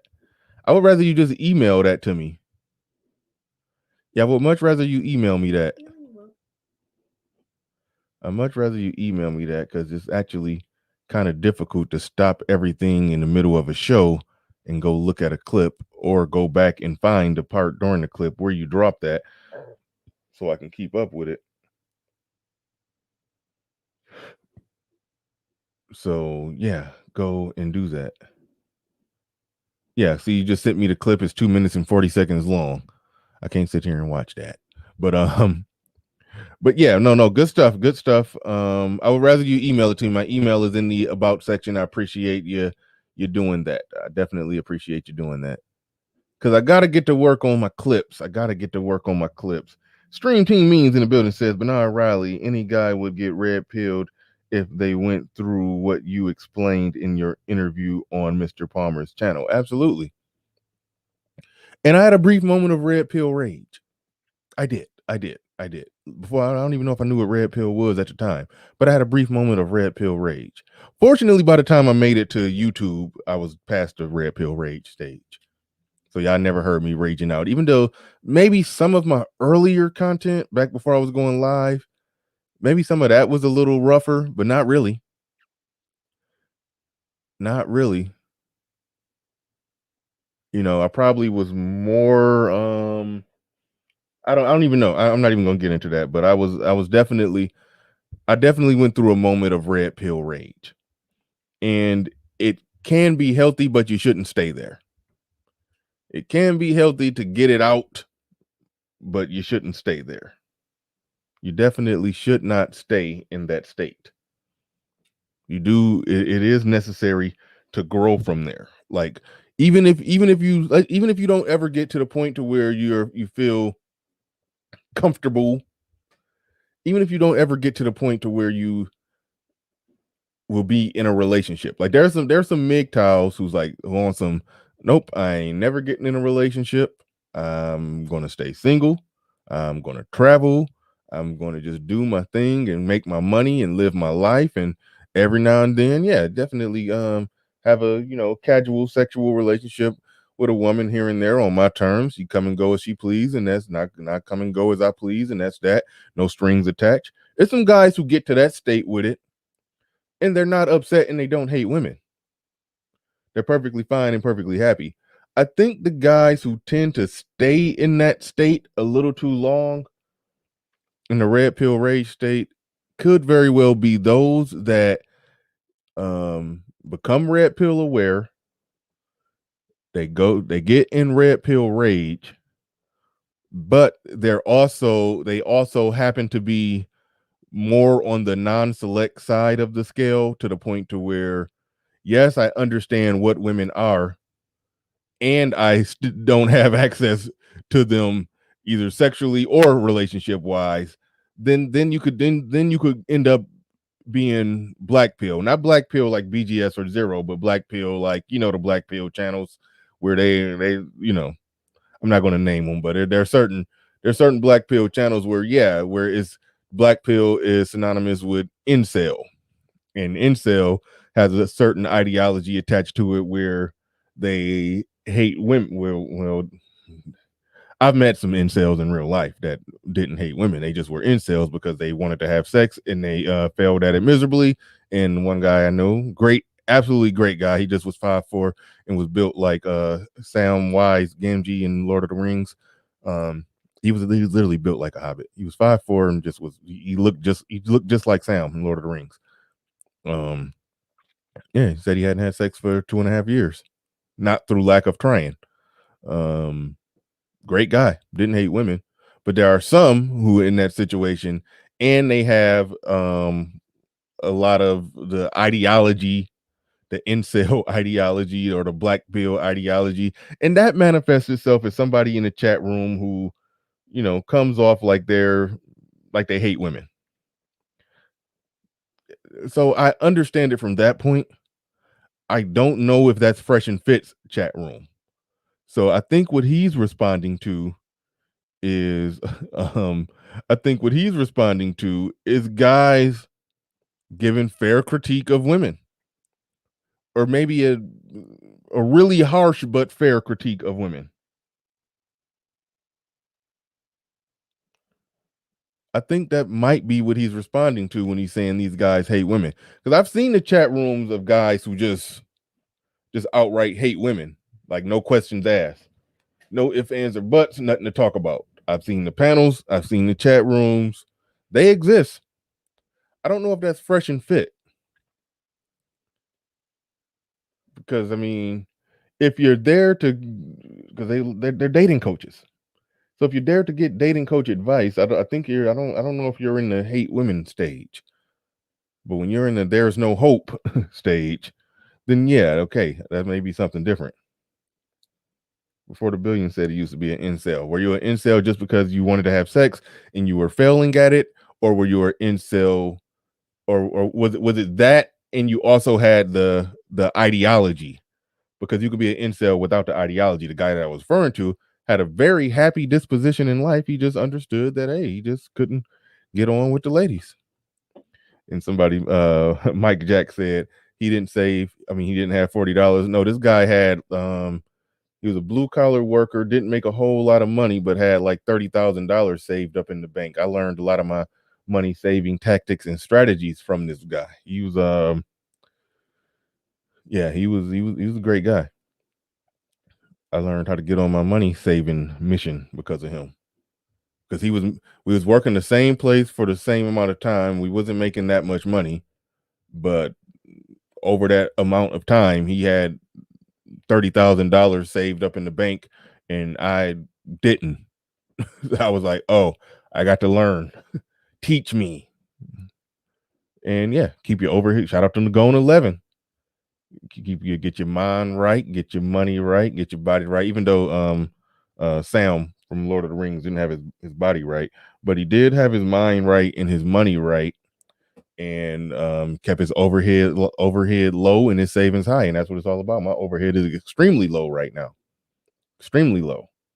All about a low overhead. Azrael today, Walker in the building, he says it's wild. He's pontificating with an industry pass around like Melyssa Ford, a bust down who slept her way to the top, questioning men's experience.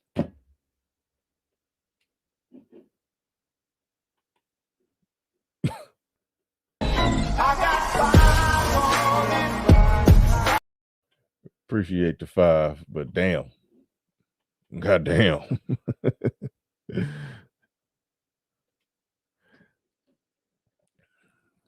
Goddamn. Snuggles in the building. Once again. Shout out to Snuggles. Hi, I'm Snuggles. Says, don't you all hate people with weird usernames that don't show the actual pictures? That's preposterous. People like that I detest. How dare they? Haha, very funny, Snuggles. Haha.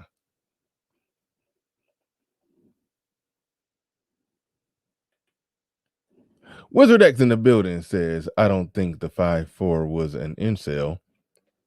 Just going through a dry season. Man, 2.5 years ain't a dry season. Few months is a dry season. 2.5 years, you are lost at sea.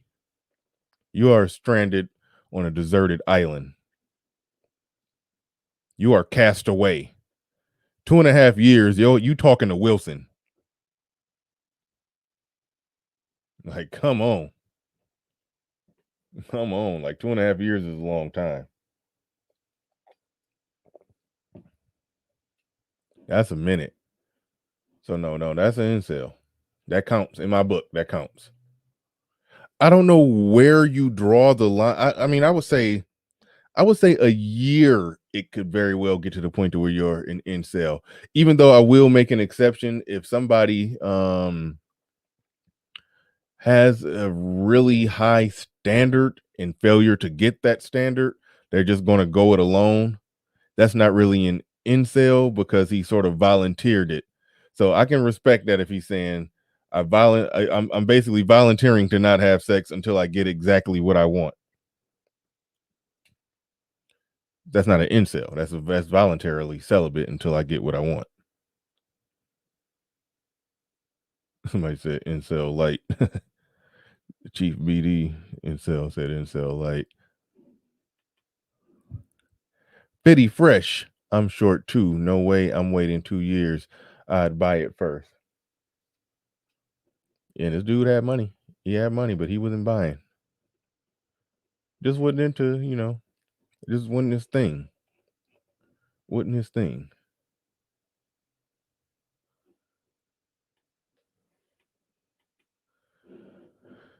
All right, let's get back into it. Right. So it's just silly to me, right? I don't fit into nothing. I'm a free thinker, right? I move how I want to move, and I answer to my own rules. Yeah. I create my own rules. They're mad at me for not subscribing to the rules that somebody else wrote. I don't care. No, if you say something that they disagree with, they express why they disagree with it. That's a spin move to try to say that they're mad at you because you don't subscribe to rules that somebody else wrote, as if that's a way to try to depict people who don't think the way that you think as being sheep who are not thinking for themselves. But if they thought exactly like you because they follow you on YouTube, would they then equally be sheep? Aha. Check out Incel YouTube or some exchanges Kevin Samuels had with them. It is a mindset believing women want people like The Rock. Very depressing people. Yeah, hold on.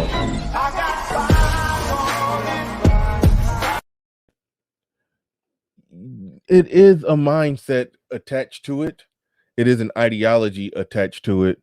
But incel is also a very descriptive thing of who and what you are.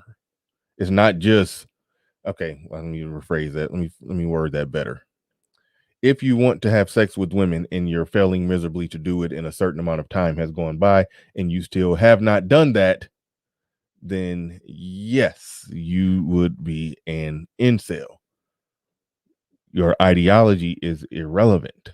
But if you're saying their ideology and disposition is the reason that women won't have sex with them, for some that may be true, for some that may not be true. So there's levels to it, but there are some incels online. Just listen to them talk. I mean, what I find out I've spoken to some incels. What I tend to find out is that many of them, the ones that I've talked to, they won't even approach women. Like when Kevin Samuels used to go in on men. Look at me, I'm talking like them. When he used to go in on men, no one used to talk to men about their issues in relationships. When he would talk to the incels, he would ask them the question, when was the last time you approached a woman, or what happened the last time you approached a woman? And then they would all be like, and then he would find out, okay, great, you don't approach women. You haven't put forth any effort in trying to approach women. And in my experience with the incels that I've talked to, that they just don't approach women. They don't try. Now, I'm not saying they're going to have amazing luck when they try. I'm not saying they're going to knock it out of the park when they try. But what I'm saying is that they've sort of checked themselves out of the game.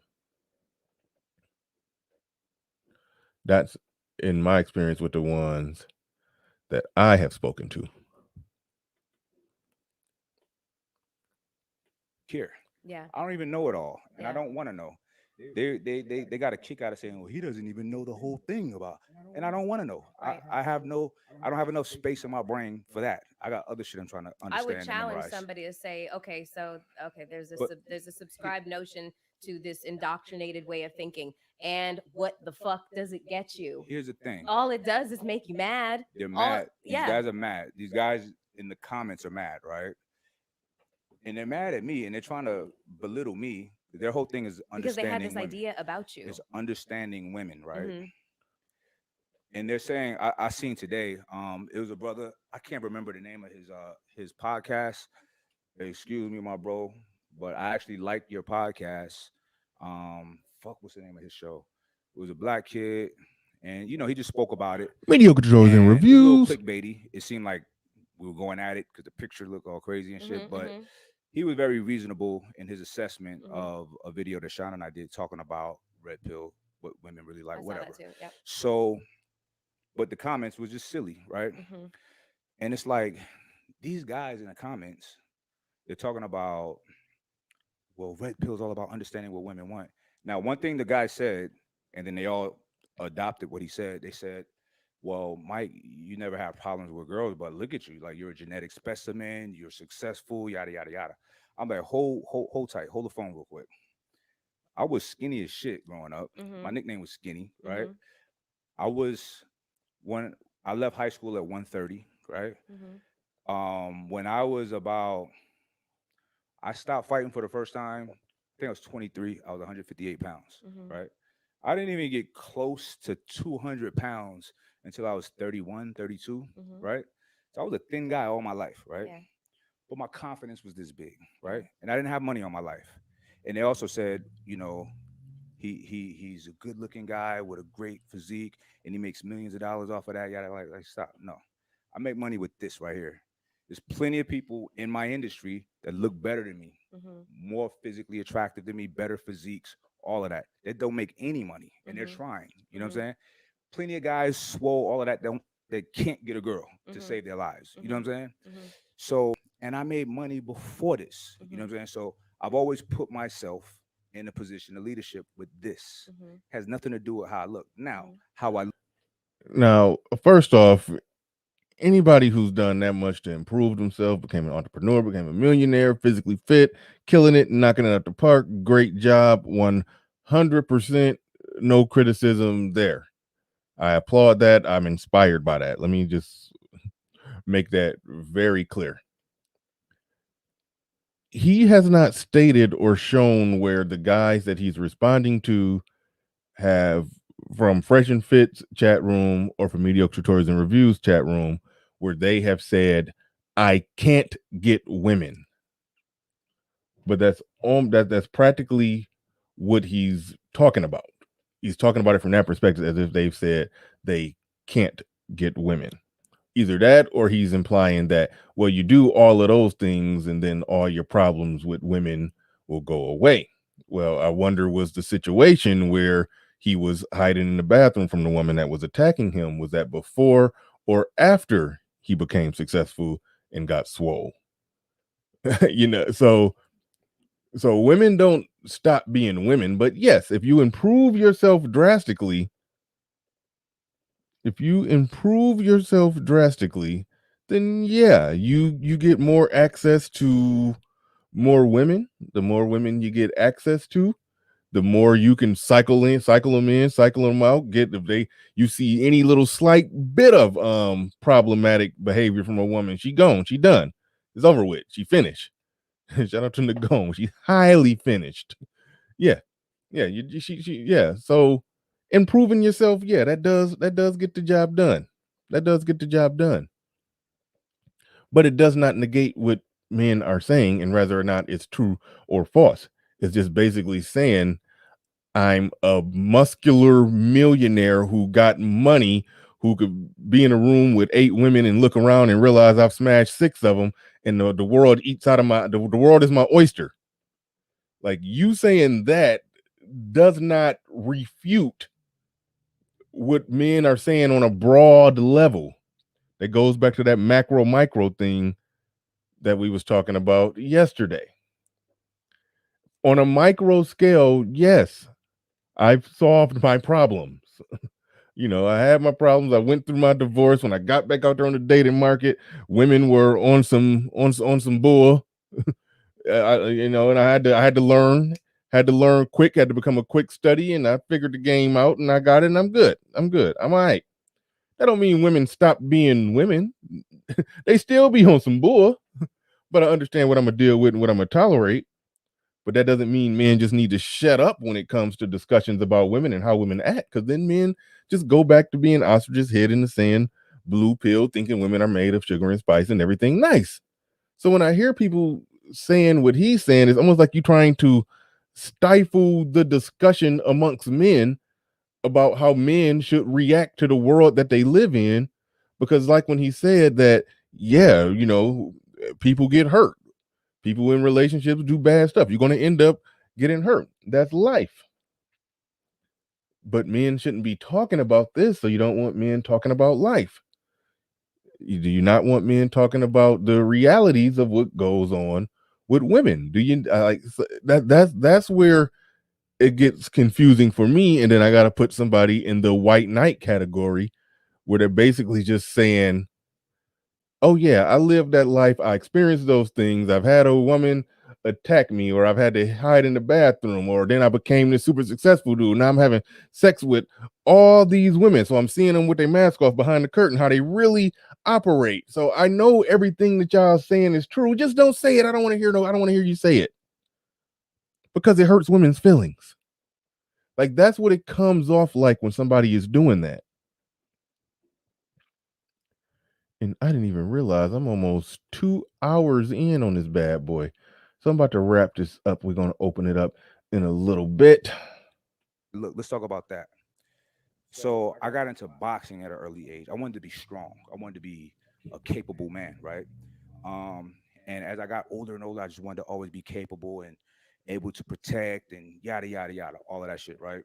So training and the way I look from training and the confidence that I carry from training and my self-estimation is high, all of that shit, because of things that I'm doing to qualify myself to be a dope ass man for a woman, right? These are not, I wasn't born with these attributes. These are decisions that I made, right, in my life to qualify myself to be that motherfucker. What you're talking, okay, go ahead. So these guys, they got to understand. They're not going to. You're coming at me. This is they're the coming issue. at me. They're saying it's not fair. This is it. No. This is the issue. You're trying to make logic out of crazy. That's your problem right now. Is you're talking about. I'm trying to save a couple people. Stop it. I'm trying to give. Stop it. No. I'm trying to give perspective, and the perspective is this: I'm black, right? I wasn't born with no fucking silver spoon. I was born in a gutter in Brooklyn when Brooklyn was real Brooklyn. Rats bigger than cats. That's where I come from. The best style. Anybody from Brooklyn know what I'm talking about. Cocaine 80s, right? I kept it moving because I wanted to get to what he said, but Melyssa Ford, that was the first time where she kind of got on some bullshit, even though I was agreeing with she was talking about earlier. She got on some BS right there, but we keeping it moving. I do want to get into what he's talking about. Because when he talks about this whole success thing and how that success opened doors for him and makes it to where his experience of the world is different, but he ignores it when it comes to something else or when it comes to women. But that's I'm from that shit, right? My house that I lived in corrupted our whole block, right? Like my life was a movie, a bad movie growing up, a horrible movie. Right. But guess what? I'm still here, right? Yes. So what I'm saying though is this: instead of looking at somebody like me, oh well, you're just privileged or you're like, no, motherfucker.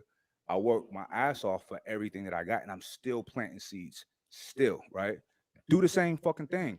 Don't come at somebody like me. Oh, you only got girls because, okay, yeah, that's why I got girls. But listen, it's fat because one guy was like, well, there's plenty of guys with nice personalities that don't have the looks that people are overlooking. If he was rich, he'd have all the bitches.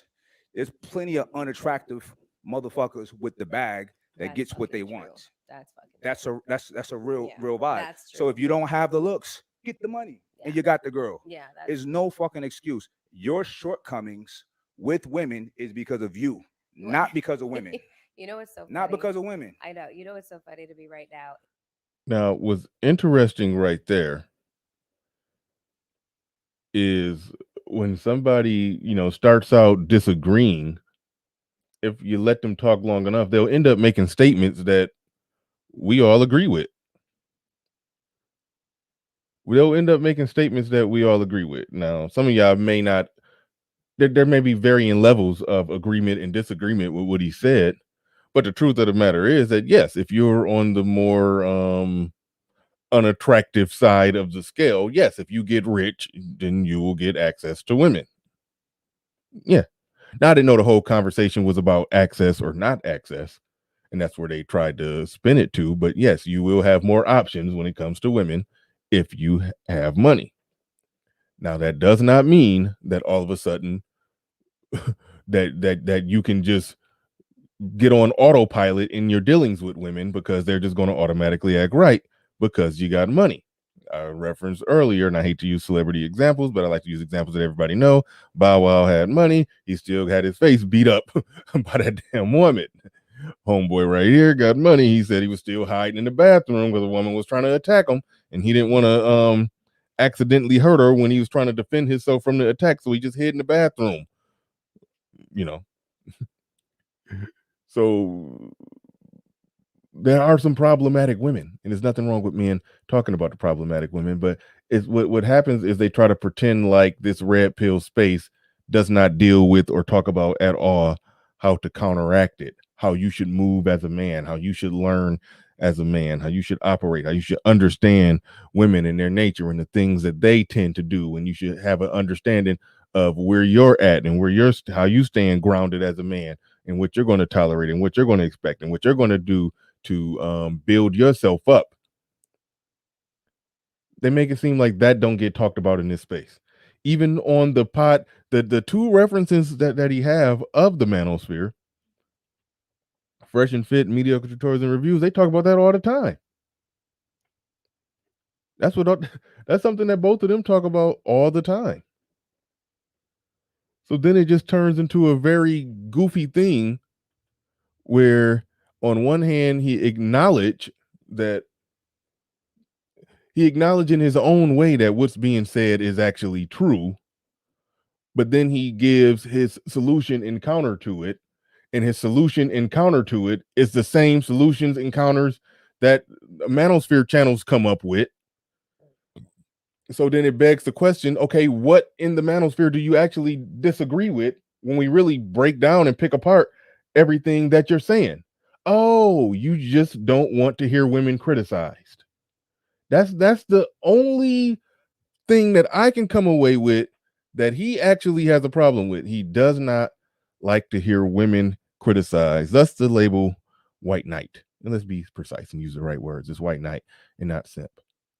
And the first contestant of The Price is Right, Queen Q, took the link and came on up. What is going on?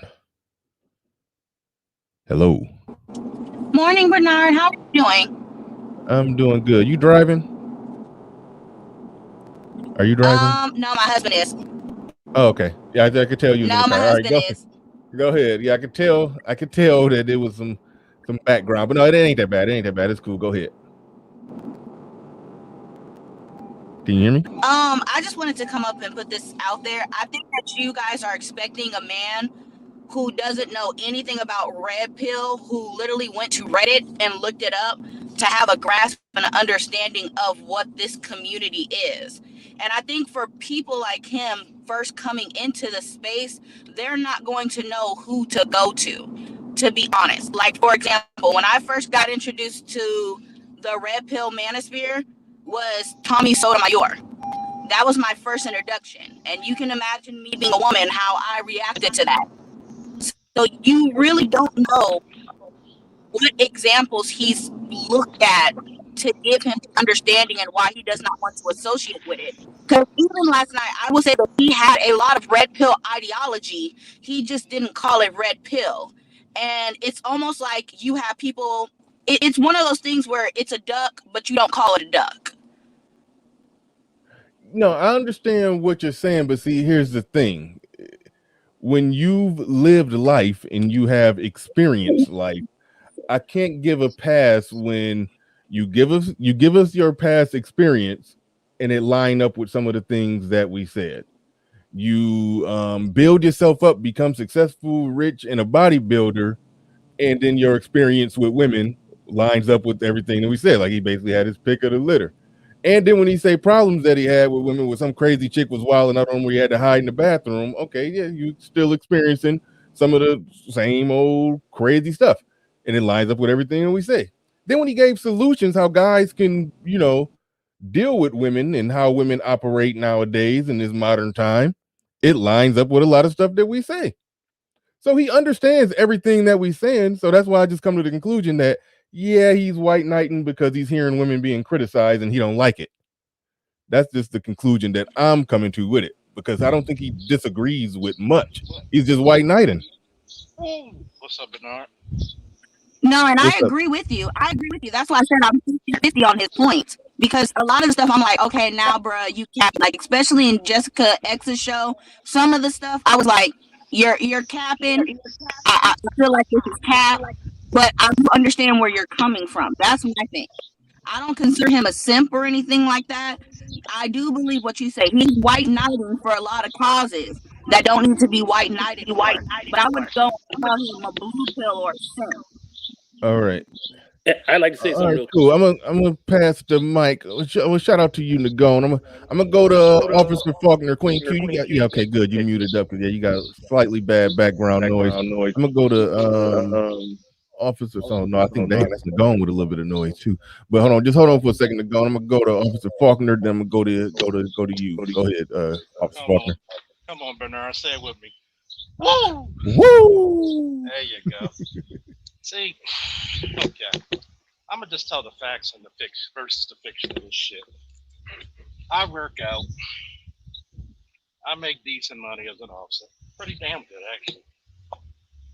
I got no issues with women. Hell, I had to cut 4 off yesterday. So, matter of fact,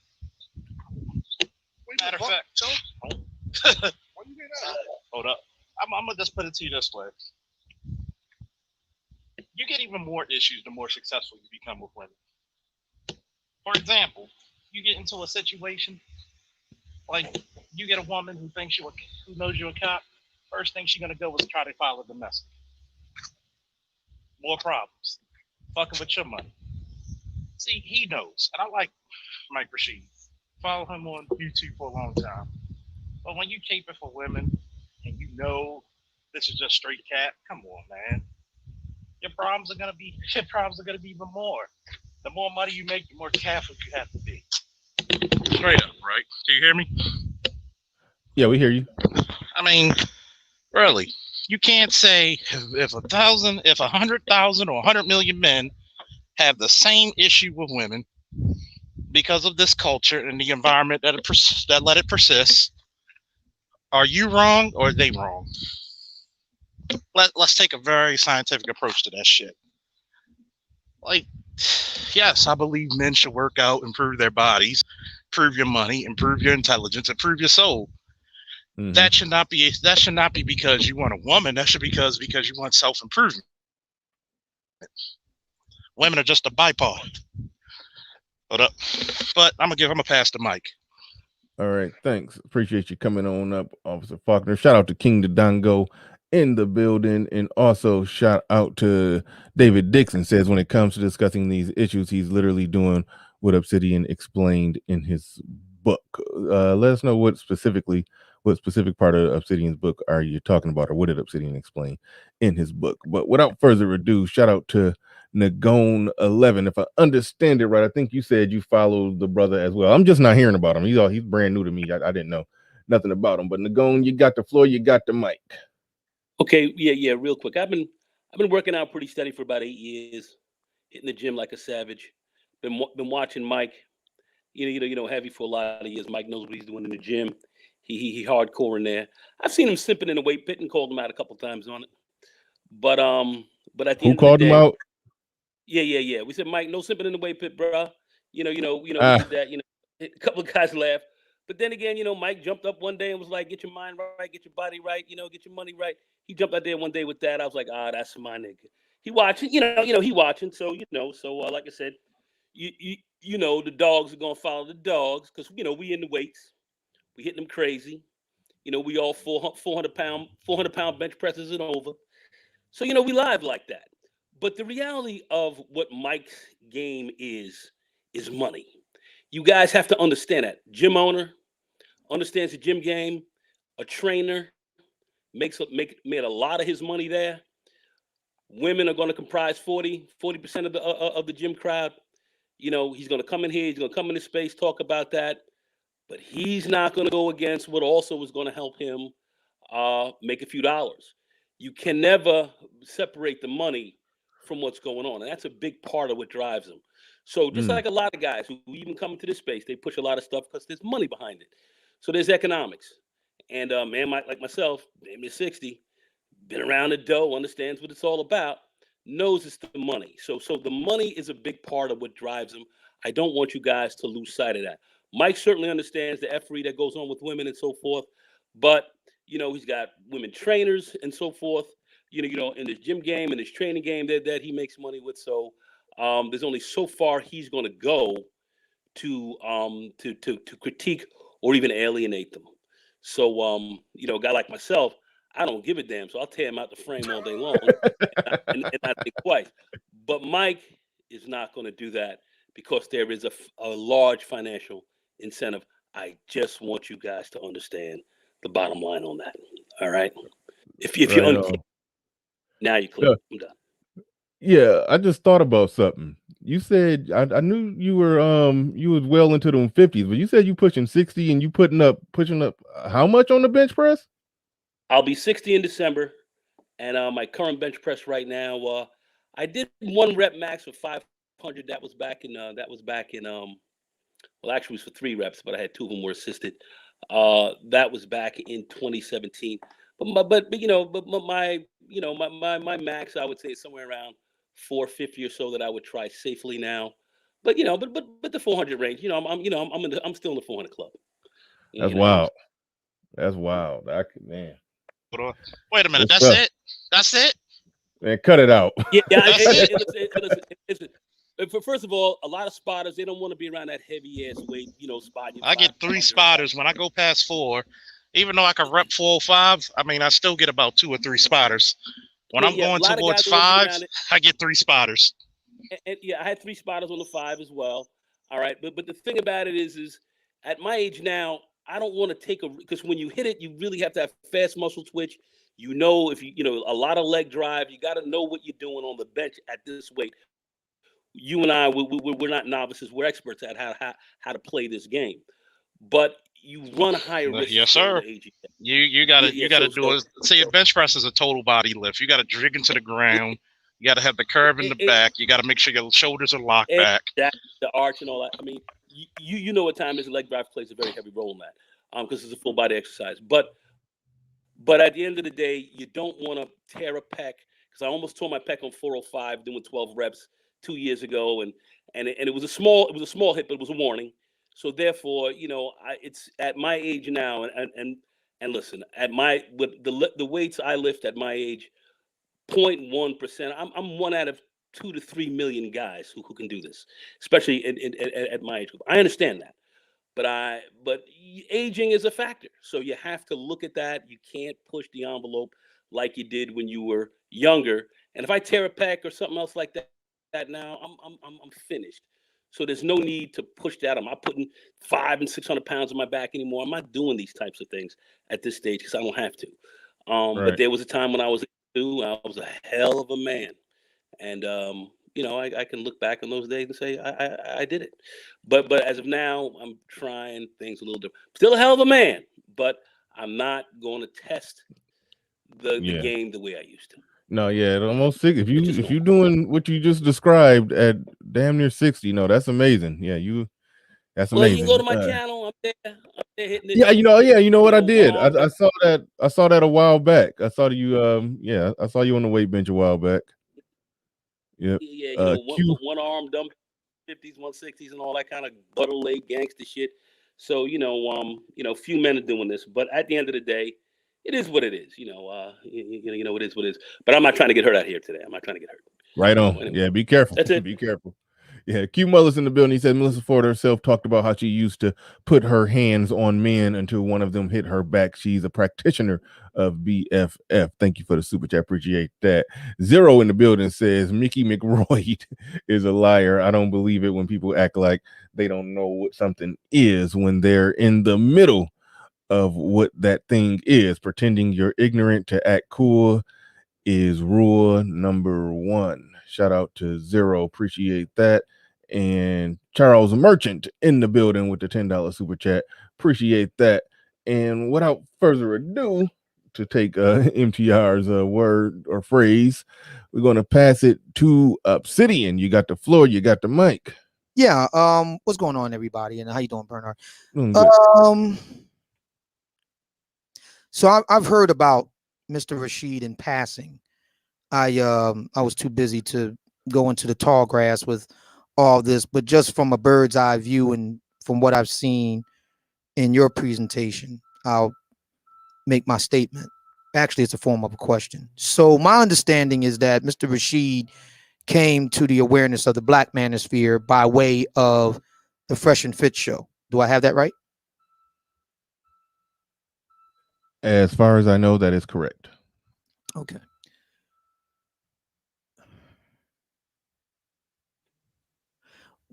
Now, my problem here is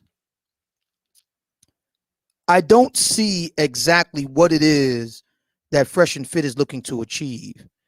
Their most recent outing concerned a very volatile situation that could have gotten violent, that could have had someone hurt or worse, and where Mr. Myron Gaines could have, cooled the whole thing out immediately.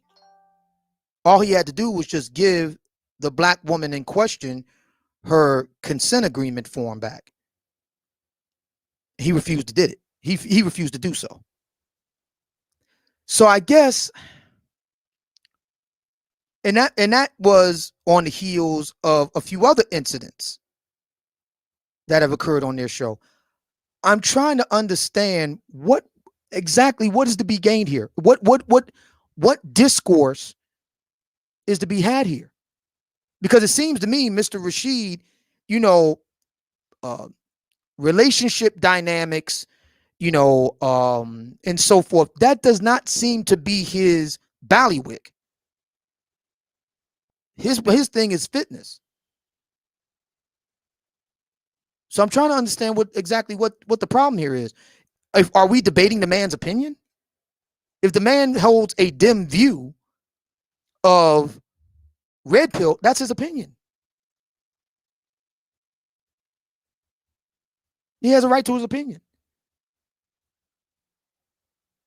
If the argument is that he's somehow a white knight for women to keep his business afloat or what have you, okay. Just like every other business, in the United States that relies heavily on female support, like daytime TV and all the rest of it. So I don't know. I guess the only thing I can say about it, from what I've heard, I understand that he did make an appearance over on Jessica X's show. I didn't hear it, but I guess the only thing I can say about this is that the only person that I've heard so far that I'm aware of, that seems to be making some sense of it all is Melyssa Ford. I really like what she had to say. She seems to, and even the part where you disagreed with her, Bernard, I know exactly what she meant. You were responding to the statement that she made in response to Mike Rashid, that you're trying to make logical sense out of crazy. Yeah, there's something to be said for that. I agree with that. So I don't know what this I don't know where this is going. I don't know I don't understand it. I don't understand which is the reason why I haven't said anything until now, because I don't know what to make of that. You know, I mean, the man has a dim view of red pill. Okay, the man panders to women, so I've been told, with regard to his fitness business. Okay, not sure that's a basis of a debate.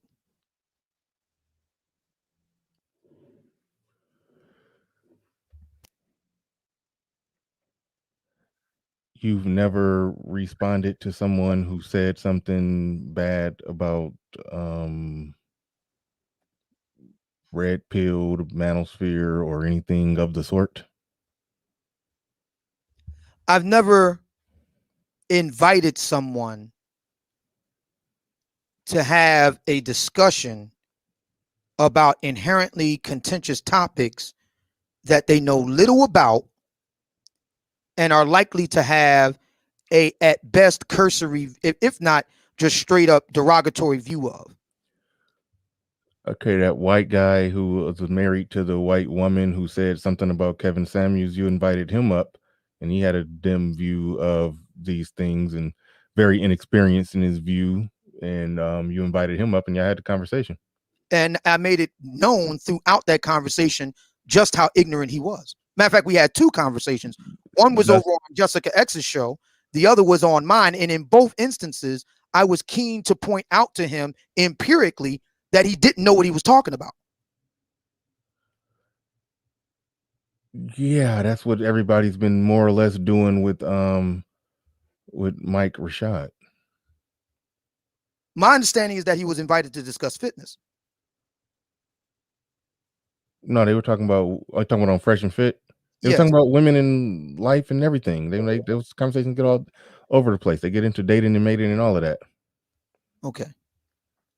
Then my next question would be, why would we want to talk to a man who does not have any background in that whatsoever? None. You mean why would Fresh and Fit want to talk to them? Yes. And I get that they do that. Okay, fair enough. Why would you want to have a conversation with a man that has no prior background with that? Why? To what end? Then what was the end for you having a conversation with the white guy? The end for me to do that was that he was speaking. Actually, he got dragged into the whole thing. His wife was the one who spoke about Kevin. I then interrogated what he said based on evidence, which was what Kevin Samuels actually said on tape. That was the reason why I did it. And again, I made it clear in both of our discussions that he did not know what he was talking about. See, these kinds of discourses don't. How is this moving the needle? How? I moved the needle with Mike. I'm sorry, David West. I moved the needle because I'm saying, one, this is a conversation for black folks. Your wife inserted herself into a conversation between black folks, which is part of the problem right now with the Karen phenomenon. Good fences make good neighbors. One. Two, sir, you don't know what you're talking about. You're giving opinion that is misinformed, and you don't know what you're talking about. And here's the proof. And I showed the tape. This is what over on Jessica X's show, where he conceded on multiple points. My thinking is, if we're going to move the needle forward, we need to have people that are informed on the matters being discussed. That's how it generally works.